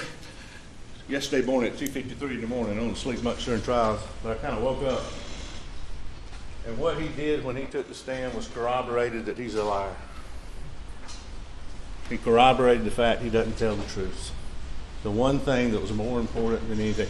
And you know, they're putting these law enforcement on trial, talking about blood evidence, talking about other things that were presented to the grand jury, which that blood evidence was investigated, and the state didn't offer it. That's what you do in your prosecution. Didn't try to offer it. Now they're trying to put us on trial for doing our job. Think about that. Blame everybody else. Look, they looked into this, and it didn't turn out to be So now we're going to blame them. We didn't try to present it. Isn't that ironic? They're now jamming us for doing our job. Jamming us for doing our job. All the evidence of the guns, and I'm going to get that in a minute. The timeline, the incredible timeline, his lies, all of that, the gunshot residue, all of that's presented. And do we make mistakes? Yes. And that happens in life. But you don't lie and misremember being at the scene of a murder when you said you weren't even there, or being at the scene where your family was brutally murdered. You don't lie about that. That's not a mistake. That's not a mistake. This is the state of South Carolina versus Richard Alexander Murdaugh, not the state versus David Owens, not versus Sled. And I want to tell you something. Sled, Walterboro, Laura Rutland's working with David Owens. Sled starts working with the FBI. They're working together. This is, think about it. Rush to judgment. They gave that man every benefit of the doubt. Oh, what are y'all doing?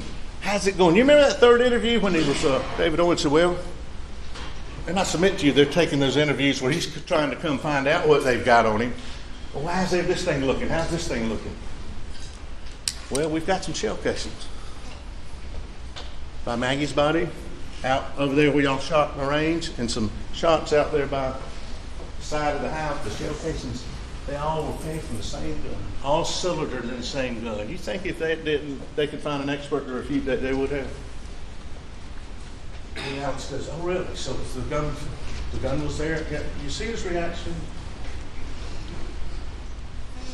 They all came from the same gun on Maggie. Now the other one, Mr. Griffin tried to argue, Paul Greer, yeah, it could have come from that shotgun. Don't know. Is that credible evidence? But it could have. Not saying it did or didn't, but it certainly could have. He's got that gun. It's got Maggie's blood on it. Don't know if he used that or not. But I know the assault rifle's missing. And Will Loving comes from a fine family in Columbia, I can tell you that. Says we were down here not in March, it was more like April or May. We were shooting his gun on the side of the house and those shell casings. That's where they found them. And lo and behold, the shell casings match the shell casings around Maggie. They were all cylinder in the same gun. They came out of the same gun. They've been in the same gun. Yes, Mr. Waters is right. That's a family-owned gun. And is that incredible, circumstantial, and direct evidence? Yes, ma'am. Yes, sir, it is. That's powerful. You can feel it like the rain. The murderers come in. There'll be a gun there. We'll just use their gun. Does that make any sense?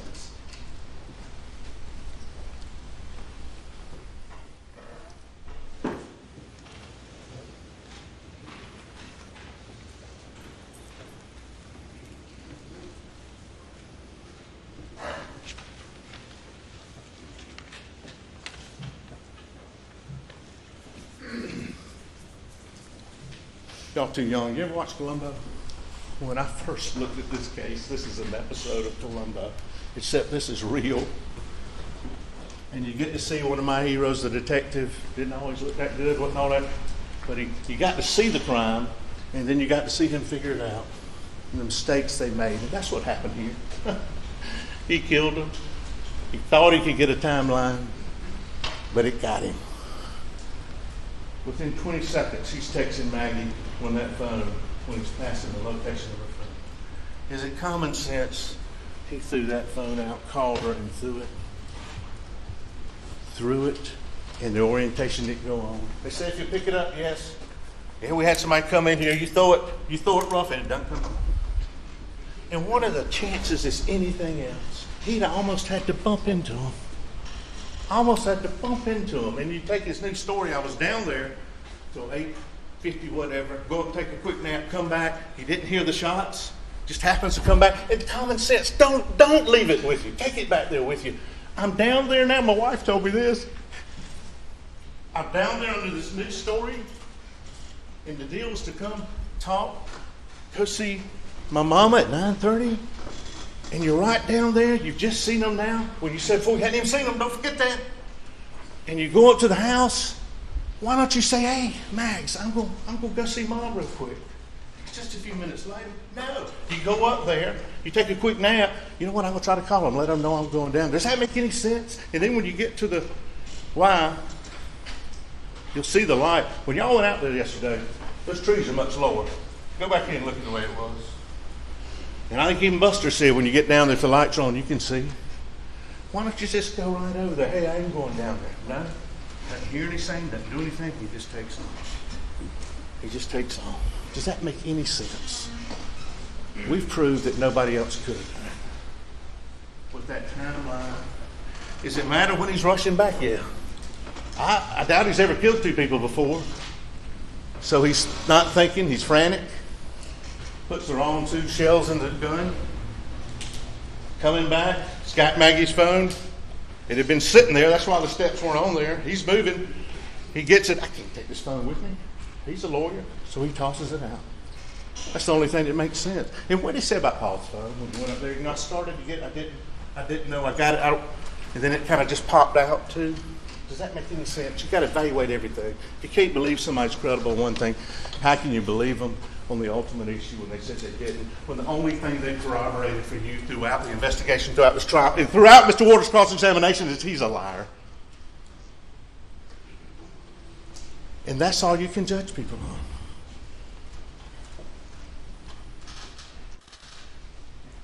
The 3 witnesses that were beautiful, that were uncontroverted. And one was Paul. He didn't testify to you up on the stand, but he testified through Dr. Reamer, and he testified through his phone. And here's so beautiful of evidence. It's so pure. He didn't know he took that video. That's why he said he wasn't down here. And this is beyond all that. We respectfully submit. Paul knew. Dad, I got some insurance. I got some insurance. Not the kind of insurance you've made money off of. An insurance some clients you gave back and some you didn't. I've got some insurance on you. I don't know why you killed me.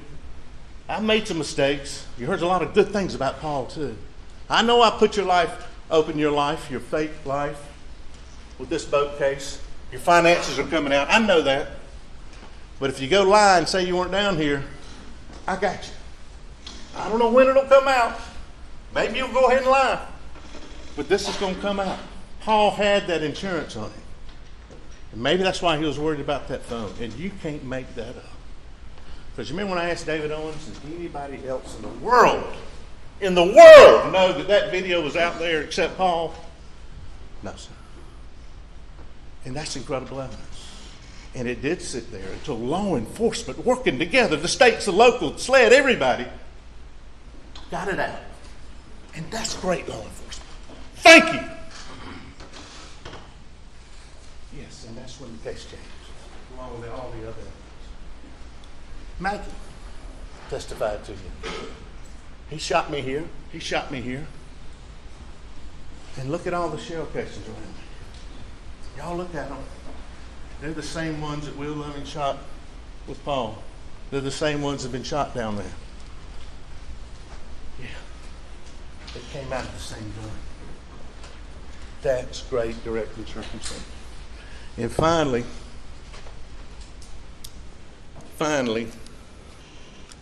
and my daughter-in-law, Sally, and my Aunt Cece still calls my dad Jack this. My daughter-in-law been married about 3 months, one of the happiest days of my life, because they were happy. They were watching that kennel video. She and her dog Tater. And when Bubba started to bark, that's what my aunt calls him, Dad, Bubba. Tater barked. And Sally said, isn't it something that your best witness in here are the dogs? You know, some people say they got a sixth sense. You think Bubba knew? You think Bubba knew something? He got Alex to say something. Bubba! Thank God for Bubba. DNA, and that DNA, when people live together, you'll have it all over your shirt. That's not it. But DNA, in this case, that dog negates all. Thank you, Bubba. And guess where Bubba is now? Bubba's with Blanca. Bubba's with Blanca. You can't make that up. And that puts him down there. And that's the lie he told and told and told. I went down there. Why aren't y'all doing something, law enforcement? Why aren't you telling us you were down there? Why aren't you telling us you were down there?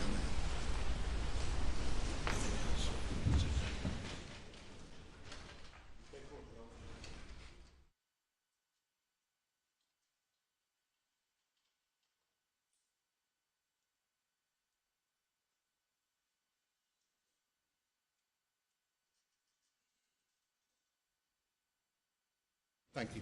If he tried to respond to his phone, as Mr. Griffin said, it would show that he was going to Malmeda. He had to get rid of that phone. He had to get rid of it there. Finally, it's about your greatest power. My dad gave it to me when I was young. He said, read it. Your greatest power. You know what it is? Your greatest power is your power to choose. Choice. We've all got it. We're born with it. We use it every day. We use it when we treat people, whether we say hey, whether we're nice, whether we forgive people. We make good decisions. We make bad decisions. But what my dad always told me, don't blame anybody else. If you make a good choice, that's good.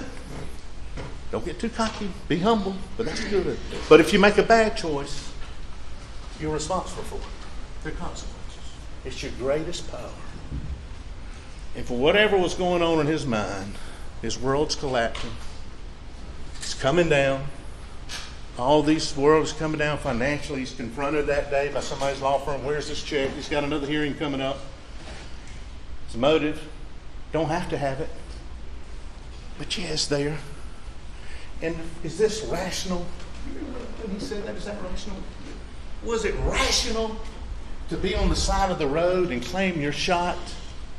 And when you're in the ambulance, and go watch this if you need to, and you're talking to the officer in the ambulance, and you say, what happened?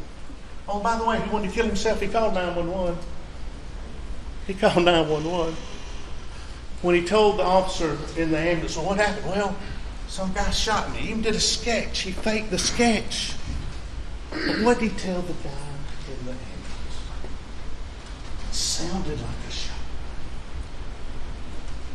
He's trying his world, and he says there in that last interview with Mr. the call-in interview, Mr. Harpootney and Mr. Griffin, what you got in there. Ryan, I'm sorry, I lied about everything.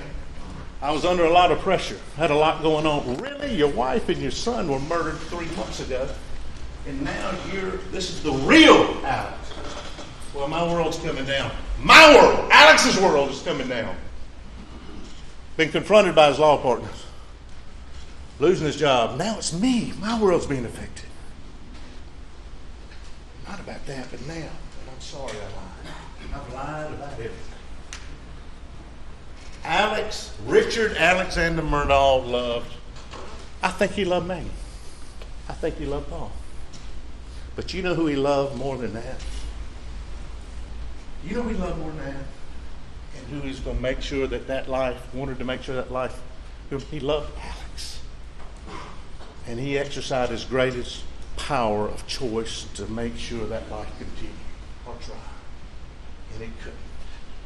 And now, ladies and gentlemen, after his honor charges you, you're going to go back there and exercise your greatest power. Based on the evidence you've heard, the evidence you haven't heard, the credibility, the believability of the witnesses, and especially of Richard Alexander Murdaugh, who has lied and lied and lied and lied. And it's been okay. It got you through. It stops here. We respectfully request it stops here today. No, it's not okay. And we're going to exercise our greatest power and find you guilty of killing Maggie and Paul. Thank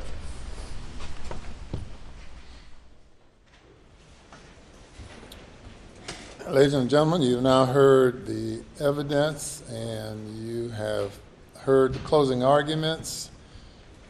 Next up will be jury charge and then your deliberations. We're at lunchtime. We're going to take a break for 1 hour and 15 minutes for lunch, and you'll come back. I'll charge you on the law, then you will deliberate. Please do not discuss the case.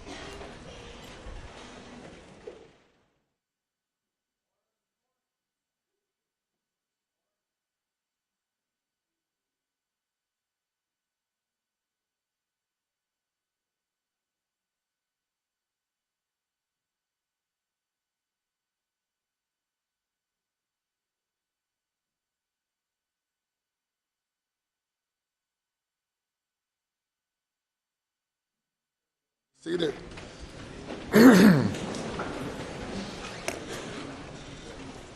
When we resume, I intend to go directly into charging the jury. When I'm charging the jury, no one comes, no one leaves. Before we break for lunch, are there any matters to discuss regarding the jury charge?